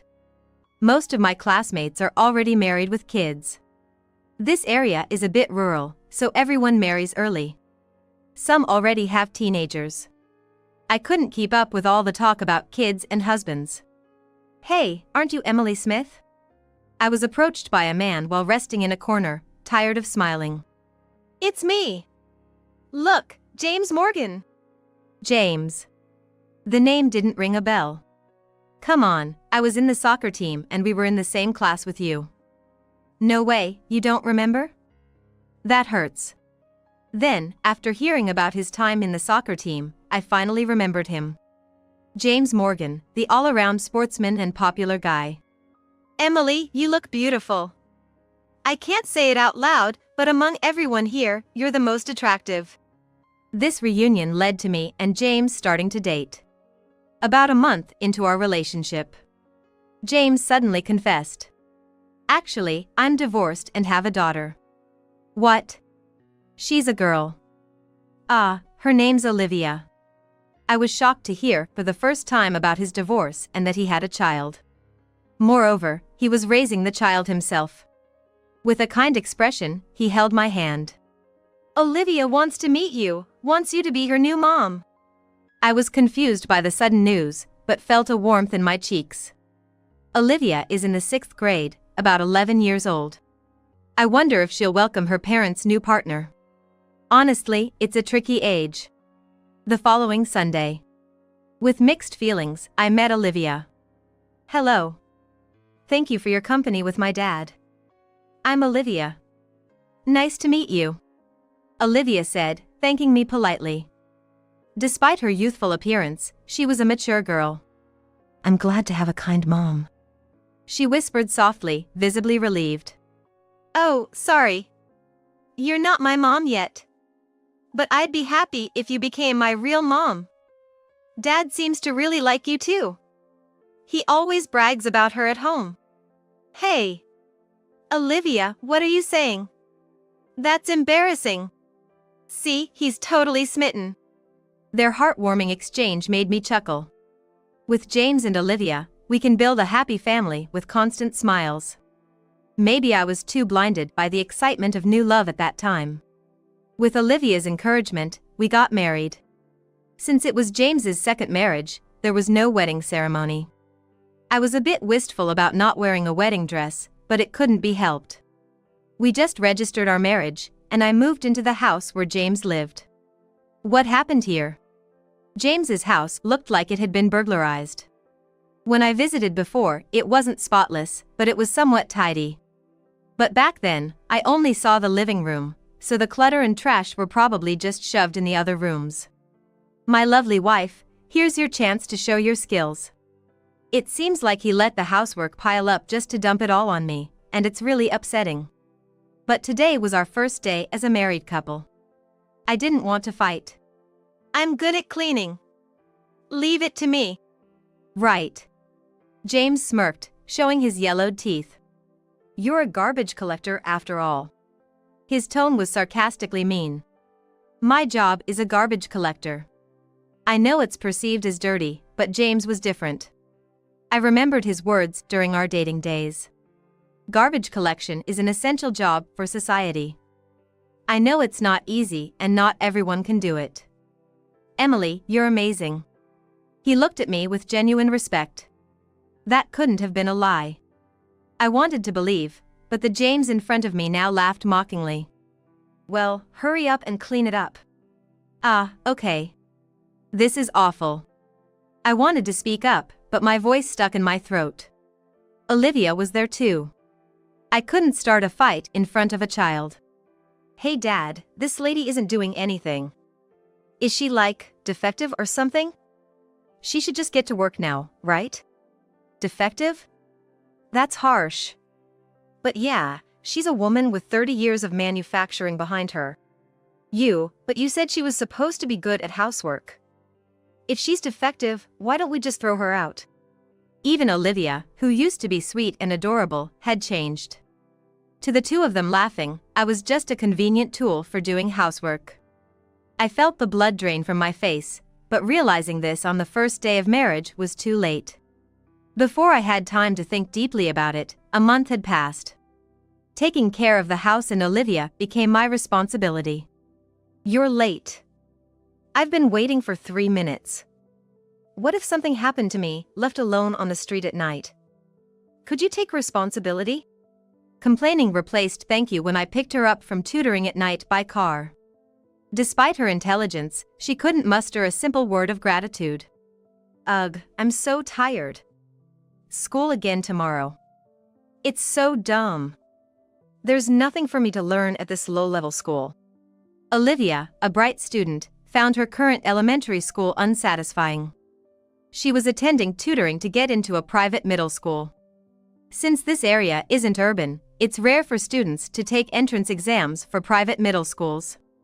I don't want to go to school, but it'll affect my exams. Hey, I'm too tired, so drive me in the morning too. Sorry, I can't. I don't have time in the mornings. You're always gone in the mornings. What are you doing? I'm working. Olivia leaned forward from the back seat. What? Shouldn't I be more important than your job? A mom who puts her child second after getting married is just unacceptable. Even so, I couldn't just quit my job. Living off of Dad's money and still being so cheeky? The cheeky one is Olivia. Living in modern times but with such outdated thinking. The most important person in this house is Dad. He's like the king and I'm the princess. You're just a servant we picked up from the street. If you defy me, remember, servants can be easily replaced. Her mindset was far beyond outdated.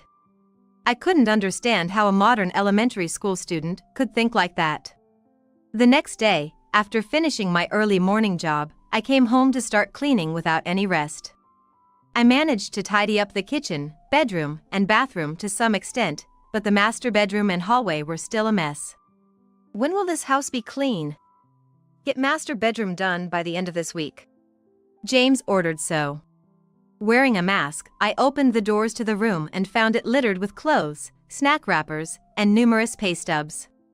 I hesitantly opened one. What? A take-home pay of $18,000? He earns quite a lot. I was surprised to see James's income was higher than I expected. I had been doubting whether he had any money, so it was a relief to know he had a stable income. James had been asking me to make various payments. It started with the utility bills. Then the mortgage and Olivia's tutoring fees, all of which I transferred from my account. Naturally, I was the one opening my wallet for daily expenses too. I'm busy, so pay on my behalf. James said so. Indeed, he usually didn't come home until after 10 p.m. No time for banks. And apparently, managing the household finances is the wife's job. If you have money, you could at least give me some for living expenses. Even if he doesn't have time to withdraw money every month, it's strange that the account he uses for automatic withdrawals is always empty. He should just keep some money in there for emergencies. I wondered if he had some weird obsession, but he didn't oppose when I suggested putting a lump sum into the account. Now, I'm not sure if I should throw away these pay stubs or not. They seem old, so I checked the date and, to my surprise, they were from 10 years ago. I can't believe this. How long has it been since this room was cleaned? Once I cleared enough floor space, I turned to the pile of garbage bags in the corner. They were filled with a mix of different types of trash, not sorted at all. While separating the garbage, I found scraps of paper among the cans and bottles. I can't believe this. There's no intention of recycling here. As someone who works in garbage collection, I can't stand this kind of mixing. It was hard to get the paper scraps out of the cans, but I managed. What's this? I wondered, looking at the scraps. Garbage is full of personal information. I wanted to ask James about these scraps, but the opportunity never came. When James came home late at night, it was pointless to try to talk to him. I'm tired. Let me sleep. In the morning, I leave for work while James is still asleep. 2 months have flown by without much interaction, and now it's time for Olivia's middle school entrance exams. She passed with flying colors. Olivia's hard work paid off. We were happy as a family for a moment. Then James said, "All right, then pay the enrollment fee." Me? The fee is $6,000. Didn't you say you'd prepare it from your savings? I've been too busy to go to the bank. I have to go to work now. You're the mother, you take care of Olivia. Wait a minute. I grabbed James' shoulder, but he shrugged me off roughly. Enough. I'm earning money for the family. You take care of the house, you're the mother. James pushed me aside and quickly left the house. Stunned, I looked at Olivia, who smirked at me. The enrollment fee is due tomorrow, Mom. I had my thoughts about Olivia, but I couldn't ruin her future. Not just the enrollment fee, but also the first year's tuition and other expenses were needed too. The total was close to $20,000. I knew the amount, but the size of the number made me dizzy. And James, too busy with work, rarely came home. Just pay it, you're the mother. James ordered over the phone when I finally got through to him. I'm helping you to get a pleasure of supporting Dad and me by doing this. Be grateful, Mom. I felt a whirlwind of frustration for such a hateful daughter-in-law, but only slightly prevailed my feeling of pity that she could not go to a private junior high school that she had worked hard to get into. I paid the fees, but James still didn't come home. With work and preparing for Olivia's school, my days were busy, and soon Olivia started junior high. It looks like it's just the two of us living together for a while. Got some news, I've been transferred. I'll be living alone for work, so I'm counting on you to take care of Olivia. James said suddenly over the phone, and it sounded suspiciously like a lie. Before I could say anything, he hung up. After that, no matter how many times I called back, there was no answer. I knew Olivia must be feeling insecure without her father. She's only in middle school, even if she acts tough. But instead of sharing my concerns, Olivia mocked me. Too bad. Looks like Dad dumped you. Olivia, with a confident smile on her face, showed no signs of being upset. She began packing her things into large bags and plastic sacks. She carelessly stuffed in loads of clothes and school supplies, piling them up at the entrance. I'm going to Dad's place. You can drive me there. Oh wait, that would be too pitiful for you. So never mind. Bye-bye. Do you know where your dad is, Olivia? Sort of. But I'm not telling you. But Olivia, your dad, he. Her laughter turned to a serious face. Shut up. Why did Dad even marry you? You're not worth it just for cleaning. Maybe to support me to get into the school. It's so weird. She continued, pointing her finger at me. You've been dumped by Dad who makes $18,000 a month. Stop leeching off him. I realized it was pointless to keep talking to Olivia. Okay, got it. Then I'll divorce your dad who takes home $1,800. Olivia burst out laughing at my irritation. You're really dumb, aren't you? You saw Dad's pay stubs when you cleaned, right? Can't you even count numbers? Like 1, 10, 100? Shouldn't you start over from first grade? Olivia, you don't know anything. Your dad is a liar. What? That doesn't make sense. This is why I get tired of talking to dumb people. Just be quiet. Lying old hag. I didn't stop Olivia as she happily left the house. Let her see the reality for herself. Since I couldn't reach James by phone, I sent him just one message. Please divorce me. It was read, but no reply. That probably means he doesn't want a divorce. With both husband and daughter gone, there's no reason for me to stay in the house. I packed my few belongings and sighed deeply. The house, which initially looked like it had been burglarized, was now completely tidy. I had hoped that improving the cluttered environment would clear Olivia's heart, but things don't work out that easily. My marriage with James lasted only about 6 months. It was foolish to think I could change them in just half a year. Goodbye. Before leaving, I made a final farewell to the house, now empty of its owner. Just then, the front door swung open forcefully. Dad, Olivia, who had left just minutes before, rushed back in, tears in her eyes. She sobbed as she pleaded with me. Dad said he can't live with me. He said to live with you. It's weird, isn't it? Why? Why? If Olivia had gone to James, she must know the answer. I had to put that answer into words and tell her. Dad left us, both me and you. No, he didn't. Olivia screamed, but her strength gave way, and she slumped down in the cold entrance. I knew the truth. James's absence wasn't due to work or a transfer. He was with another woman, wasn't he? I was just a convenient source of money and a maid for him. His real affection was for someone else. James's real interest was in a woman younger and prettier than me, I believe. He seemed completely smitten with her. Careless as he is, it seemed he even introduced this woman to Olivia. Even a child like Olivia could see who was the real choice. How did you know? Apparently, it was supposed to be a secret from me. You thought I wouldn't find out? When I was cleaning the house, traces of her were everywhere. Photos she printed out were just thrown away with the trash. They probably just got mixed up with everything else because of the mess. People who can't throw away trash or sort it properly can't keep secrets. What? Gross. You were going through the trash? I had to, it wasn't sorted. Ew, gross, that's creepy. Using Olivia's words, what's really gross and creepy is James.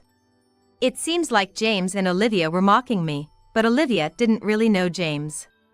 Before leaving the house, you wondered why your dad married me, right?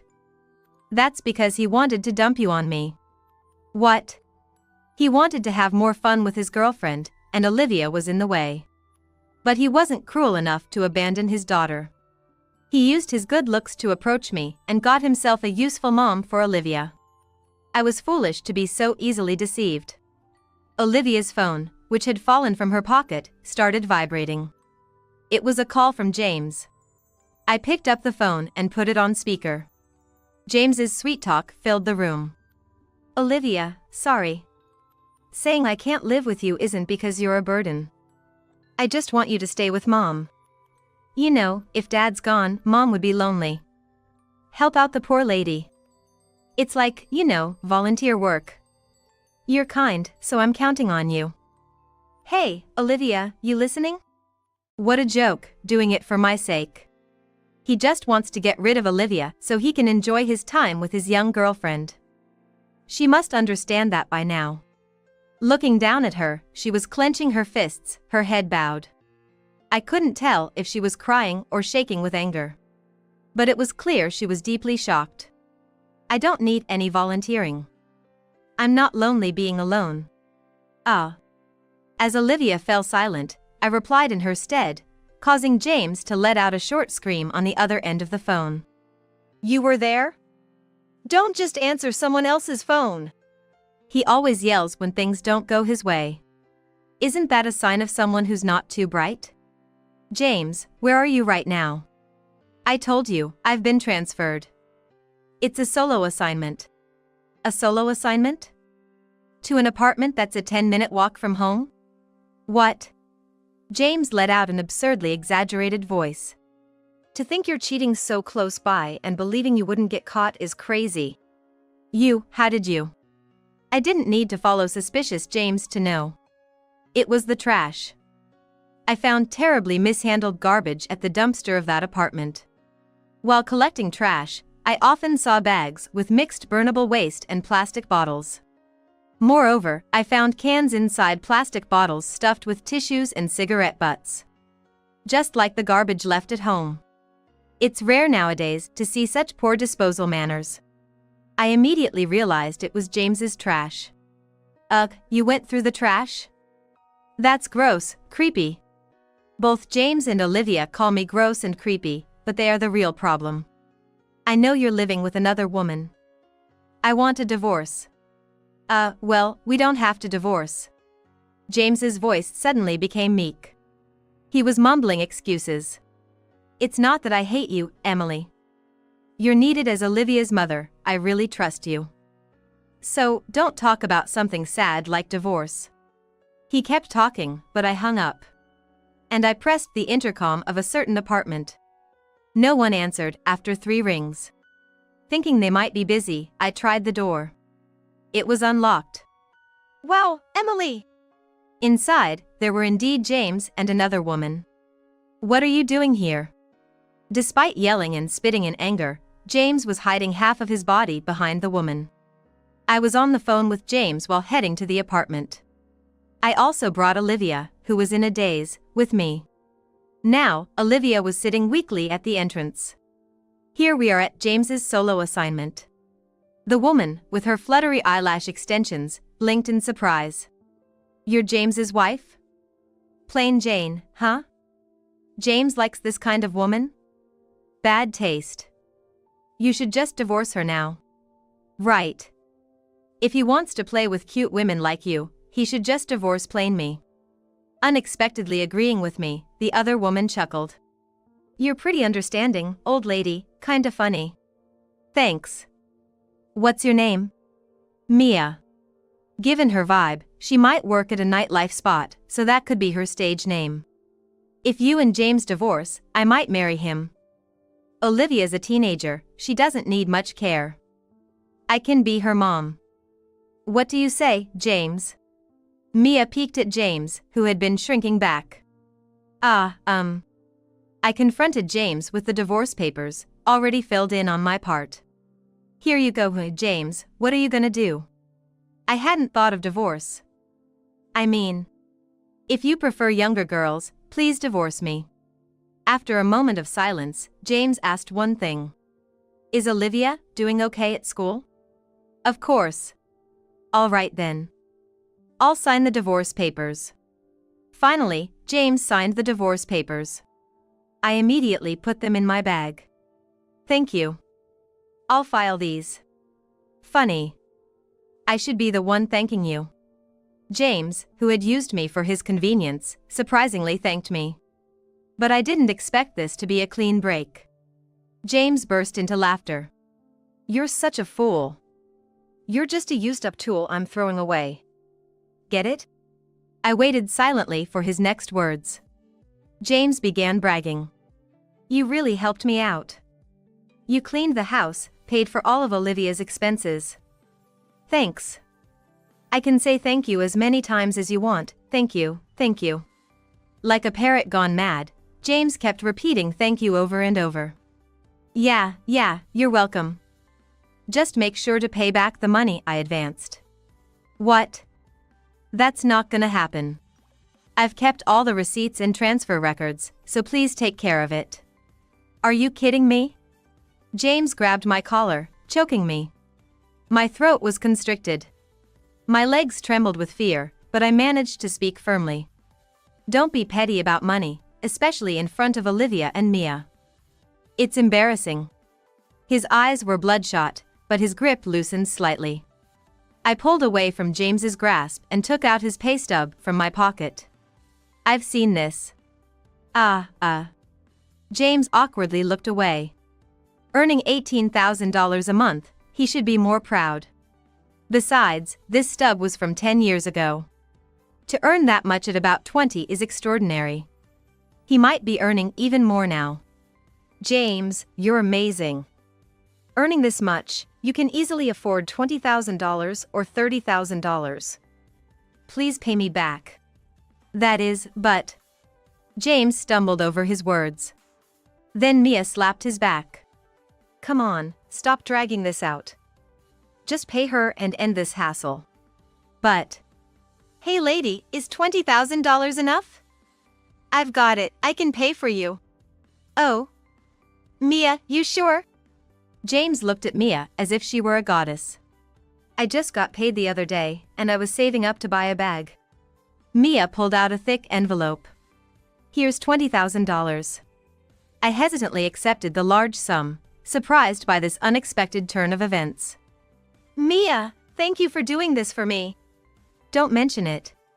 Mia casually responded to an emotional James. Just pay me back later. How about $20,000 interest per day? You can pay me back in 10 days. It sounded like a light remark, but it didn't seem like a joke. I thought Mia was spending her own money to help James. James, apparently under the same impression, stood there with his mouth agape. That kind of money. James turned pale and started trembling. I decided to reveal James's secret as he seemed unable to speak. You don't have that kind of money, do you? Mia tilted her head. I showed her the pay stub. Bringing home $18,000. Pretty amazing, right? But Mia seemed unsurprised that James was a high earner. This pay is too high for a 20-year-old. And when I checked, no such company existed. This pay stub, if you look closely, is on cheap copy paper, the print is misaligned, and there are typos. Obvious errors. Looks like someone tried to mimic it, but it's shoddily done. Mia examined the pay stub closely. Workdays are listed as withdrawal days. You withdrew money 23 times in a month? That's hilarious.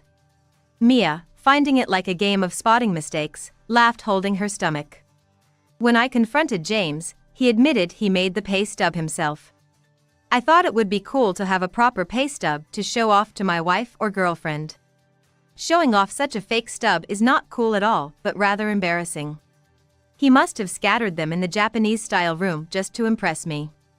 Unbelievable. Olivia, who had been sitting unnoticed, muttered softly.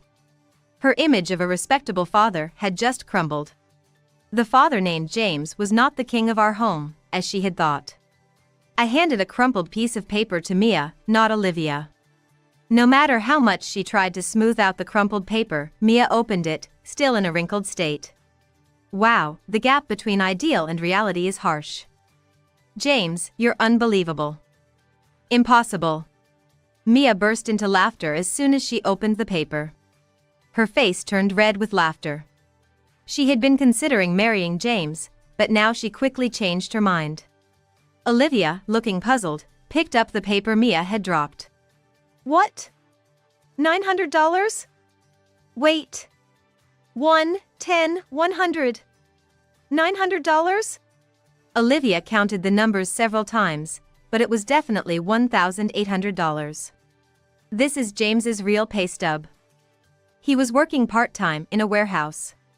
The scraps of paper hidden in the cans and bottles were James's recent pay stubs. They were recent, ranging from $1,600 to a maximum of $2,000.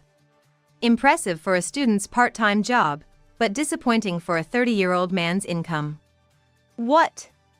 I thought I had disposed of it properly. James finally realized his pay stub was being seen and snatched it from Olivia's hand. No, this is bad. Don't look at it. James yelled, almost crying. It just made him look all the more pitiful, and my sympathy for him quickly faded. Olivia and Mia clearly looked appalled. What's with that look? Were all of you just after my money? Am I worthless without money? You all are the worst. Scum. Money grubbers. I won't give a single cent to you greedy people. James started yelling again. I sighed naturally. It's not that you won't give a cent, it's that you can't. Why are you acting so high and mighty with an income of just $1,800? James opened and closed his mouth, his eyes wide. He seemed unable to retort in shock.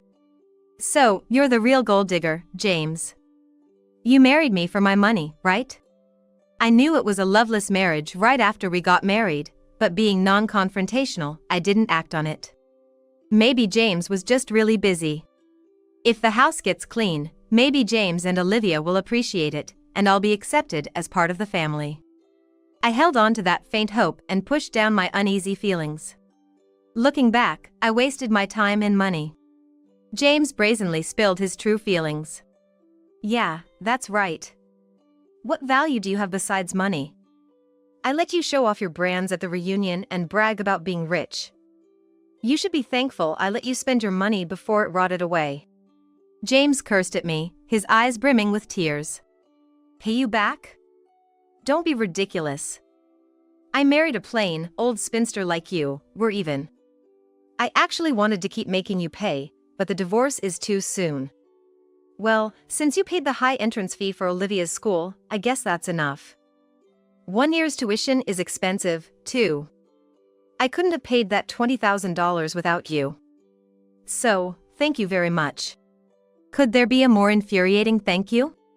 I hesitated to let him continue his disgraceful behavior in front of Olivia, but I decided not to hold back anymore.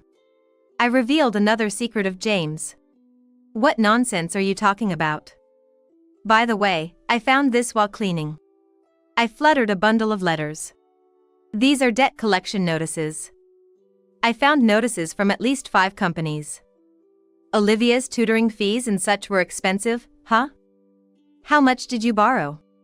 No, that's not it. I'm paying it back. Only the interest. And you're robbing Peter to pay Paul. James was speechless. He was biting his lips in frustration. Besides the pay stubs and collection notices, there were also letters from women and forgotten money in envelopes. Apparently, he occasionally caught women like me for some extra income. Despite acting wealthy, he was actually a leech earning only $1,800. But, I'm getting by, so what's the problem? If you borrow money, you can get as much as you need. I don't see the point in working so hard. You'll eventually default on your loans and won't be able to borrow anymore. Then the government will take care of me. It's a loss to live without being smart. This man was a waste of my life. I delivered the final blow. Probably your days of living on debt are over. You still need to pay for school tuition soon. About $4,000, I think. Can you afford that? What? What money? I split the tuition payment. I paid the first installment, but there are still 2 more. So, this year's tuition is still about $8,000. What? I didn't hear about that. I didn't say because you ran away, and I couldn't discuss it with you. You're being unfair. It was too early for James to start yelling. I had one more bomb to drop. By the way, I paid the enrollment fee and the first installment of the tuition with a credit card. I told James with a smile. With your credit card, James? I had found the credit card covered in thick dust on a shelf. I didn't know if he had sealed it himself to prevent further use or simply lost it. I hesitated, but then I tried using the card to pay, and it worked effortlessly. It was for his daughter's tuition, so I figured it was okay. I worried about being blamed for using someone else's card, but luckily, he was too ignorant to do anything but yell. You're joking. Give me back my money. It's your own daughter's tuition. Besides, I'll need you to pay back the utilities, tutoring fees, and the mortgage payments I've been covering. I'll gratefully keep the $20,000 Mia just gave me. Including alimony, it's a very good deal for you. What? No way. I don't want anything more to do with you, so I'll leave the repayment to Mia. I ignored James's words and unilaterally ended the conversation. I quickly headed outside. No, you can't. Hey, wait. James tried to follow me, but Olivia, pale-faced, caught him at the entrance. What's going to happen to my school? I forcefully shook Olivia off, but then Mia hugged James tightly, laughing ominously. I thought she was a cute woman, but suddenly she seemed terrifying. Don't worry, James, Mia's got your back. I'll find you a good job. James couldn't move, letting out a scared yelp. He must have felt an unknown fear. Wait. Emily! You don't care what happens to me. Before closing the door, I answered clearly. I don't care what happens. Then I turned back to Olivia, speaking a bit more firmly. Olivia, you're smart. Use this man as a negative example and live strong. Olivia, who had been sobbing, glared at James with rebellious eyes. Wait! Emily! I really loved you! Wait! James's cries of despair echoed. After that, I promptly filed the divorce papers. I had cut off all contact with James, but he ambushed me at one of the trash collection sites. I finally found you! I've been waiting for you! I ignored James and silently continued my work. He started talking on his own. James hadn't managed his money, so he didn't even realize his credit card had been used, nor that he couldn't pay because his account was empty. I lost my bank book, so how could I know? Such a foolish argument wouldn't work. Everyone's demanding their money back. I don't have it. What am I supposed to do? Help me out. James's voice raised, but then he slumped in defeat. I have no one but you, Emily. I thought I'd be fine after leaving you because Mia was making good money. But then she said she couldn't marry me. It's horrible, right? It's like marriage fraud. James was the one pretending to be rich. No woman would want to marry him once they knew the truth. James started to cry as I remained unresponsive. Help me! Mia introduced me to some weird job. Something about making tens of thousands easily. It sounds too good to be true, right? It's definitely sketchy. What's going to happen to me? I'm scared, Emily. Well, all the trash has been collected. I took a deep breath and looked at James. Ah, there's still some trash here. Today is the day for recyclable trash, but trash that's of no use can't be collected. I'm not trash. Ignoring James, who was even less than trash, I got into the Packer truck and drove away. James kept pestering me, but one day he suddenly stopped showing up. He's probably busy with that lucrative job Mia set him up with. Just when I thought James had disappeared, next up was Olivia ambushing me. Like father, like daughter, they seemed to have the same tactics. Hey, you're my mom, right? Please help me. As soon as she saw my face, she burst into tears. Dad suddenly disappeared, and I'm all alone. I felt a pang of sympathy, thinking she was lonely, but I was wrong. Olivia, still in school and unable to fend for herself, was apparently going to be sent to a facility or taken in by relatives. She adamantly refused both. My relatives are coming to get me tomorrow. They live in some poor, rural place, and I absolutely hate it. Any little sympathy I had vanished. You can study anywhere. Leaving her with that thought, I went back to my work. Mom, you're the only one I have left. You're Olivia's mom. Olivia was crying loudly behind me. But I am not her mother. I had returned to being a carefree single. Ah, the garbage truck is here. When I arrived at a certain collection point, a little boy waved excitedly at me. Holding a mini model of a Packer truck, he watched my work with admiration. That's cool. While adults often avoid me due to the nature of my job, many children love garbage trucks and always cheer me on. I thought I was done with marriage, but what really gives me energy are these bright-eyed children. Maybe one day, I'll be able to build a warm and lively family of my own. With that thought, I waved back at the kids with a smile. And now, we will have a touching speech from the sister of the groom, Simon. Her name is Sarah. You know, Sarah actually dropped out of college and was raised in a single-parent household. This speech is coming from her with a heart-wrenching life story. And guess what? She will be delivering the speech in Spanish, so that all our foreign guests can understand. Huh? Spanish? Did she just say Spanish? I was indeed asked to give a speech as a part of the wedding ceremony for my brother. But I was never told to do it in Spanish. As I stood there, bewildered, my brother's bride-to-be, Emily, smirked and taunted me. Oh? Didn't you know? It's okay. Sarah went to learn Spanish. I really want to see the capabilities of a college dropout. You can do it, right? Fine. So, this was their plan, to embarrass me in front of everyone. Why would anyone think of doing such a thing on this beautiful day? She's truly spiteful. The guests seemed confused, whispering and looking at me. What's taking so long? Get on with it. Can you really speak Spanish? I heard someone mockingly say. Well, if this is how it's going to be, I'm going to show them. I tore up the script I had prepared and started speaking from the heart. And there, Emily's face turned pale. I am Sarah, 23 years old. I grew up in a single-parent household with my mother and brother. It was just the three of us. We weren't rich, but thanks to my mother and brother, life was always fun. My brother always got near-perfect scores on tests and had outstanding grades. He was too perfect, always kind to me, who struggled with studies. My test scores were always near failing. But even when teachers lectured me, my mother never got angry. It's okay, life isn't just about studying. Sarah, you're a kind and lively girl. That's more than enough. Thanks to the gentle love of my mother and brother. I never felt inferior for my lack of academic skills. Time passed, and my brother got accepted into a prestigious national university as a scholarship student.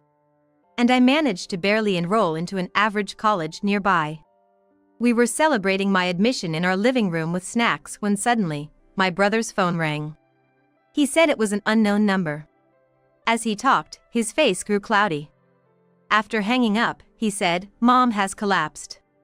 We rushed to the hospital, and in the designated room, our mother lay in bed, tubes attached, talking to a doctor. Seeing us out of breath, she smiled and gestured us over. Mom, are you okay? No, wait, Mom, please. I was almost crying, clinging to her, and she laughed. Oh, Sarah, you're exaggerating. I'm okay, just overdid it a bit. I won't die from this. Our mother raised us alone, as a single parent. How hard it must have been. My mom worked multiple jobs and was hardly ever home. It must have been overwork that finally caught up with her. She collapsed at work and had to be rushed to the hospital. I never really thought about it deeply before, but we've lived comfortably up till now solely on Mom's efforts. I can't let her bear this burden alone anymore. I need to support Mom and our home. Hey, I'm gonna give up going to college. I'll work instead of going to school, so Mom doesn't have to work so hard and can have it a bit easier, right? I blurted out loudly, forgetting that I was in a hospital room. Mom and my brother, Simon, were shocked by my sudden declaration. There was a brief silence. Then, it was Simon who broke it. If Sarah is giving up college to work for Mom, then I'll give up university to work too. Mom also raised her voice in response. You both don't need to worry about me. I want you to follow your own paths. Please. Mom, the path I want to take is to help you. That's what I really want to do. It's okay. I can get a diploma later. So, please let me be selfish this time. I wanted to help Mom, even if it meant giving up on college. Mom and Simon, overwhelmed by my determination, reluctantly agreed to let me work. Simon promised to help with finances as soon as he graduated. And so, my frantic job search began. Without college, my highest education was high school. I applied to any job that seemed like it might suit me. I went to several interviews. But it was tough to get hired. I mostly received rejection emails. I wanted to support Mom quickly, but all I felt was growing anxiety. Then, I received a phone call. It was a job offer from a company willing to take me in. The job was at a 5-star hotel, living on site. I was going to work as a waitress. Honestly, I thought it was the least likely place to hire me, so I was over the moon when I got the call. What kind of people stay at a 5-star hotel? Does living on site mean I get to eat delicious food? I was excited about this unknown world. But, once I started working, it was one hardship after another. The work, my first ever job, was several times harder than I imagined. I had never been on an overnight trip or stayed at 5-star hotel. So I had no idea what kind of service guests expected. That's why I tried so hard to learn quickly, but it was just one failure after another. I mistakenly guided guests to the wrong rooms, fell while serving food in an unfamiliar uniform, and got scolded by guests for my awkward service. At first, the other waitresses were kind, but as my failures piled up, they started avoiding me, saying, "Stay away from her, or you'll get dragged into trouble." No matter how hard I tried, nothing went right. I was given the cold shoulder by my coworkers. I thought about quitting many times. But it was in those moments that I thought of Mom. I couldn't let her suffer anymore. I had decided to work hard, no matter what. I kept pushing myself, no matter how many times I failed. And instead of just working hard, I tried to be smart about it. I secretly watched other waitresses and took notes on what I thought they did well. Then, after work, I'd practice serving imaginary guests, going over my notes.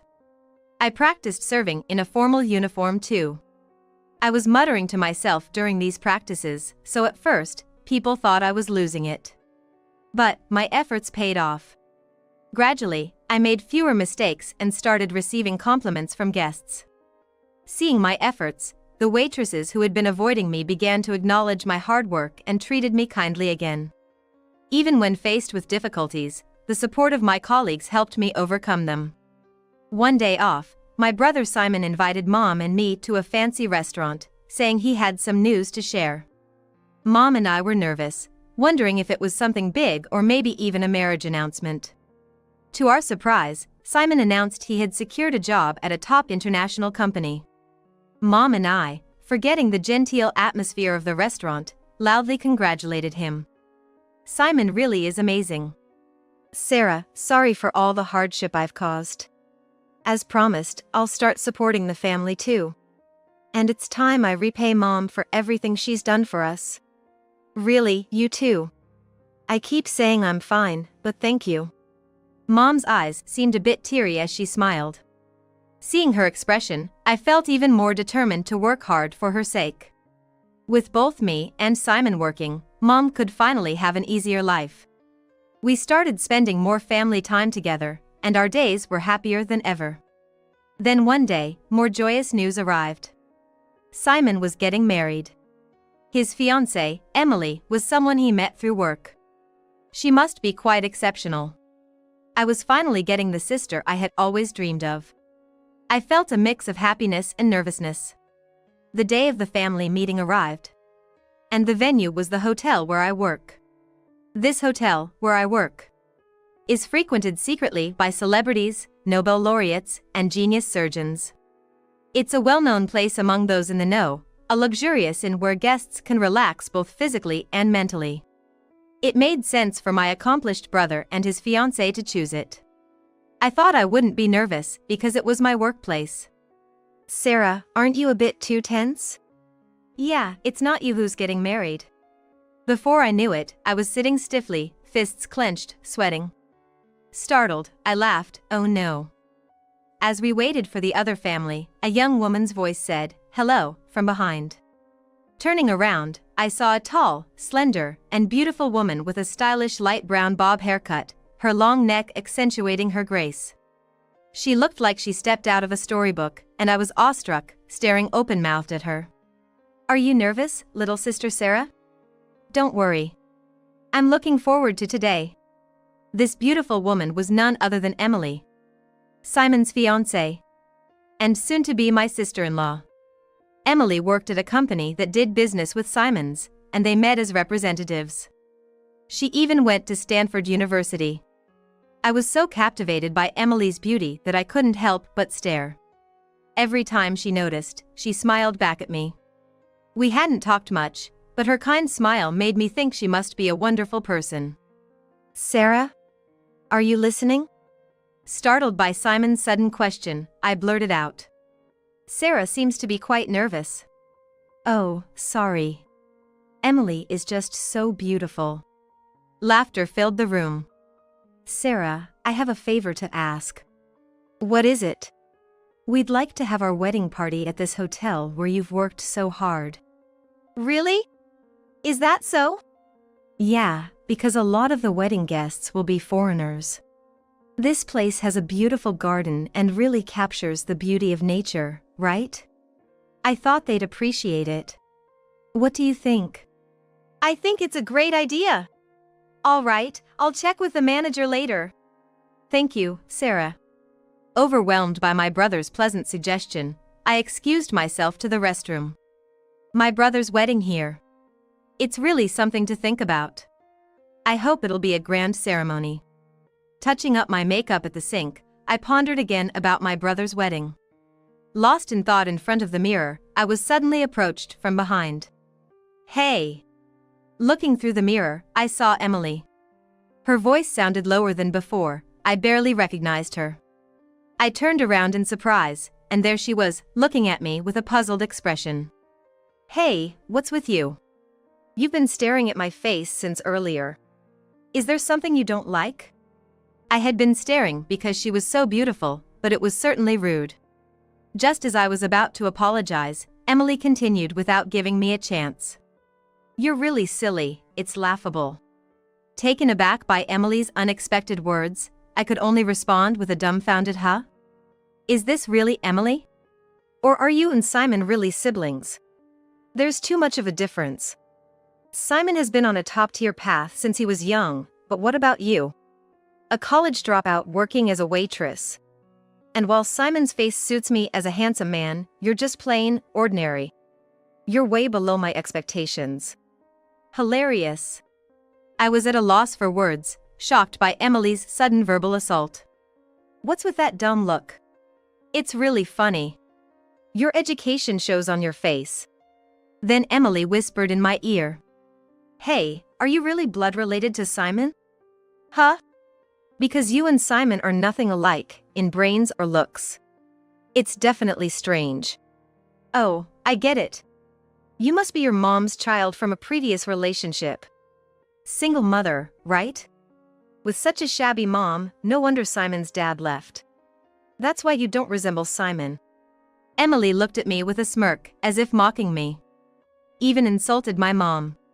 So what if we're from a single mother household? Even if she ridiculed me, I couldn't stand her mocking my mom who raised us. Say whatever you want about me. But please, stop saying such awful things about my mom. I can't accept this, even if you are my brother's fiancé. I raised my voice, letting my anger show. Emily then crossed her arms and shifted her weight onto one foot. A college dropout standing up to me? Seriously, this is why I can't stand people with no brains. Someone like you becoming my sister-in-law is a blemish on my life. Please, can you pretend to be a stranger at the wedding? Actually, from now on. A dropout like you in the same family as me is unimaginable. After saying that, Emily left with the sound of her heels clacking. What the heck? Why do I have to put up with this? Was my brother's choice really someone like her? Returning to the room with a heavy heart, I found Emily, who had returned earlier, beckoning to me as if she had been waiting. Sarah. Finally, you're back. I've been waiting. I have something important to talk about. Come quickly. Emily called out to me, back in her nice person mode. As if she weren't an actress. Shocked by her drastic change, I reluctantly returned to my seat. As soon as I sat down, Emily immediately began. You know what? She looked around slowly at everyone, dragging out the moment. When our eyes met, she seemed to smirk. I was thinking of asking my cute soon-to-be sister Sarah to give a special speech at the wedding. What? I didn't know about this. I felt like time stopped for a moment in surprise. But it seemed I wasn't the only one surprised, eh? Sarah? It appeared to be unexpected for Simon too. Sorry, Simon. Actually, I just talked to Sarah in the restroom, and she said she wanted to do something for you, so I thought maybe she could give a speech. Emily said, spinning a tale of events that never happened. I realized I was staring at her, dumbfounded. Coming back to my senses, I saw Emily smirking and Simon smiling at me. It'd be great if Sarah could give a speech, but are you sure? Yeah, I'm fine with it. I want to do it for my brother. Seeing Simon's happy face, I couldn't refuse. Yeah, that's right. If my speech makes my brother happy, then it's not a bad deal. I don't know what Emily is really thinking, but I decided to go along with her idea. Time passed since that day, and finally, the wedding day arrived. Thanks to meticulous preparations, The ceremony went smoothly. I was nervous in the unfamiliar atmosphere of a wedding, but even more anxious about whether I could deliver the speech well. I found myself clenching my fists and sweating like on the day of the family meeting. My hands were so sweaty I couldn't even hold my glass properly. It's okay, I can do this. Sarah, congratulations today. You have a speech later, right? Good luck. Yes. Thank you. Don't be so nervous. You'll do great, Sarah. You practiced a lot and worked hard. I guarantee it. Look. My supervisor, always kind to me, patted my back. Since Emily tasked me with the speech, I had been practicing every day after work. Initially, I practiced alone, muttering to myself, but then my coworkers joined in to help. Thanks to them, I could give a smooth speech in front of about 10 people without getting nervous. But speaking in front of hundreds of people is a different story. My supervisor's encouragement eased my nerves a bit, but my hands still wouldn't stop sweating. Then the moment for the special performance arrived. Ladies and gentlemen, please pay attention. Emily's shrill voice filled the hall. She suddenly stood up and came towards me, pulling me to the microphone stand. Emily put her hand on my shoulder, leaned close, and spoke into the microphone. Now, Simon's sister, Sarah, will deliver a touching speech. Actually, Sarah grew up in a single-parent household and, incredibly, gave up going to college to start working at this hotel right after high school. She lived on, sacrificing everything, her education, pride, all to help her single mother, working as a waitress here until today.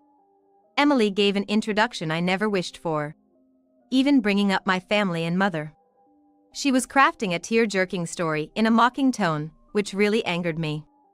Despite being so young, she's a hard-working girl with a heart-wrenching life story. And now, Sarah will give her speech in Spanish, so our foreign guests can understand. Please, go ahead. Wait, Spanish? Did she just say Spanish? Yes, Sarah. Oh? Didn't I tell you? It's okay, you learned Spanish. Emily spoke mockingly into the microphone again. Everyone seemed to believe I was going to give a speech in Spanish, waiting expectantly. As I froze, Emily smirked and continued. Sarah has been working at this hotel for many years. As you all know, this inn is popular among foreigners, regularly visited by international guests. And among you today, there are many foreigners. Sarah, with her extensive experience in such a multicultural environment, can surely give a wonderful speech in Spanish, right? I thought it'd be easy for her. True, the inn does host many foreign guests, and I did hear there would be many foreign guests at the wedding. But to suddenly spring this on me on the day itself? So, this was her plan, to embarrass me in front of everyone. On such a wonderful day, why would she think of doing something like this? How mean. As I pondered, time didn't wait. Simon looked worried, wondering what was happening. The guests were whispering among themselves, looking confused. Somebody said, "Hurry up." "Can you really speak Spanish?" someone jeered, laughing. Cold sweat covered my body. And I could feel large beads of sweat running down my back. What should I do? Sarah! Don't give up! Pull yourself together! Suddenly, the voice of my supervisor who had encouraged me earlier resonated through the hall. Sarah, you can do it! Stand up straight and take a deep breath. Following her advice, I straightened up and took a deep breath. You got this, Sarah. I guarantee it. Encouraged by her voice, my coworkers began to shout, "You can do it, and you got this." All right, let's do this. Taking a deep breath, I began my speech in Spanish. I had been given this ad-lib task. So I decided to speak my mind, ignoring the script I had written. As she said, I'm not smart. But I've received so much love from my mother and brother, which has helped me to persevere. And I'm very happy to be here at my dear brother's wedding. I was thrilled to hear my respected brother was getting married, and I looked forward to meeting the wonderful woman he chose. However, my expectations were quickly shattered on the day of our family meeting. The hall buzzed at my words shattered. Ignoring the murmurs, I openly shared how Emily had insulted me and my mother in the restroom on the day of the family meeting. The buzzing in the hall grew louder.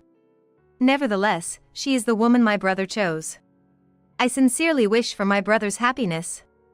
Simon, it'll be lonely, but do visit us sometimes. Mom and I will be waiting. I spoke with gratitude for my brother. At that moment, many emotions welled up inside me. And I felt like crying. But while speaking, I felt so happy and liberated. As I finished speaking, the hall erupted into loud applause. My mother and Simon looked happy, and Emily, who hadn't expected me to speak Spanish, wore a frustrated expression. Her misdeeds had been exposed, after all. Serves her right. Looking around the hall, I noticed Asian guests. Feeling emboldened, I continued my speech in French and Italian. The energy in the hall skyrocketed, and it turned into a standing ovation. Amidst the deafening applause and shouts of amazing. Well done. I saw Emily gripping her dress tightly, her face twisted in anger. The reason I could speak so many languages was thanks to the environment of my workplace. This 5-star hotel where I have worked is famous in the USA, often visited by foreign tourists. As a result, the waitresses were diverse, including French, Canadian, and Italian staff. I, a fan of the latest singers, often watched their videos during breaks, which my coworkers knew about. Initially, not understanding French, a French waitress taught me as we watched videos together. Gradually, it became a regular activity during breaks, teaching each other languages while watching videos. Eventually, I began to understand the languages spoken by my favorite singers, and not just French, but other languages as well. This naturally became useful for work, and using various languages became routine. Surrounded by applause, I returned to my seat with a confident smile, glancing at Emily. Then Emily came up to me, her face twisted in anger, grabbed my shirt, and leaned in close, speaking with rage. Sarah, don't you dare make a fool of me. Emily's spit sprayed across my face as she shook me. Her face turned red. It looked more like embarrassment than anger. Why did you spill everything in front of everyone about the family meeting day? Why? Because. I was about to respond when Simon grabbed Emily's shoulder from behind. Emily! That's not the point. I had never seen my kind brother so angry. Emily, what's this all about? You didn't mention a Spanish speech on the family meeting day. And you really spoke like that about our mother? Simon was furious, staring sharply at Emily. After a moment of silence, under his intense gaze and the loud booing from the crowd, Emily finally spoke. Yes, it's true. It's ridiculous, isn't it? How can someone as outstanding as Simon be with a college dropout? It's embarrassing. Simon is handsome and highly educated, but his sister is neither beautiful nor smart. What a disgrace! Exhausted from her outburst, Emily collapsed to the floor. The crowd booed again. What's wrong with everyone? Damn. If only you weren't here. Emily started to approach me again when a sharp slap echoed through the hall. I opened my eyes to see Simon had slapped her. Emily, even after hearing Sarah's speech, you still say such things. Simon was looking down, shoulders shaking. Emily, Sarah and I grew up well because of our mother. Didn't you hear her speech? Sarah is hardworking like our mother and outstanding like me, right? Simon appealed to Emily with tears. Emily, her face still red, remained silent and downcast. Emily, I never thought you would do something like this. My blood-related family is the most important to me. Haven't I told you that many times? I thought you understood. What a disappointment.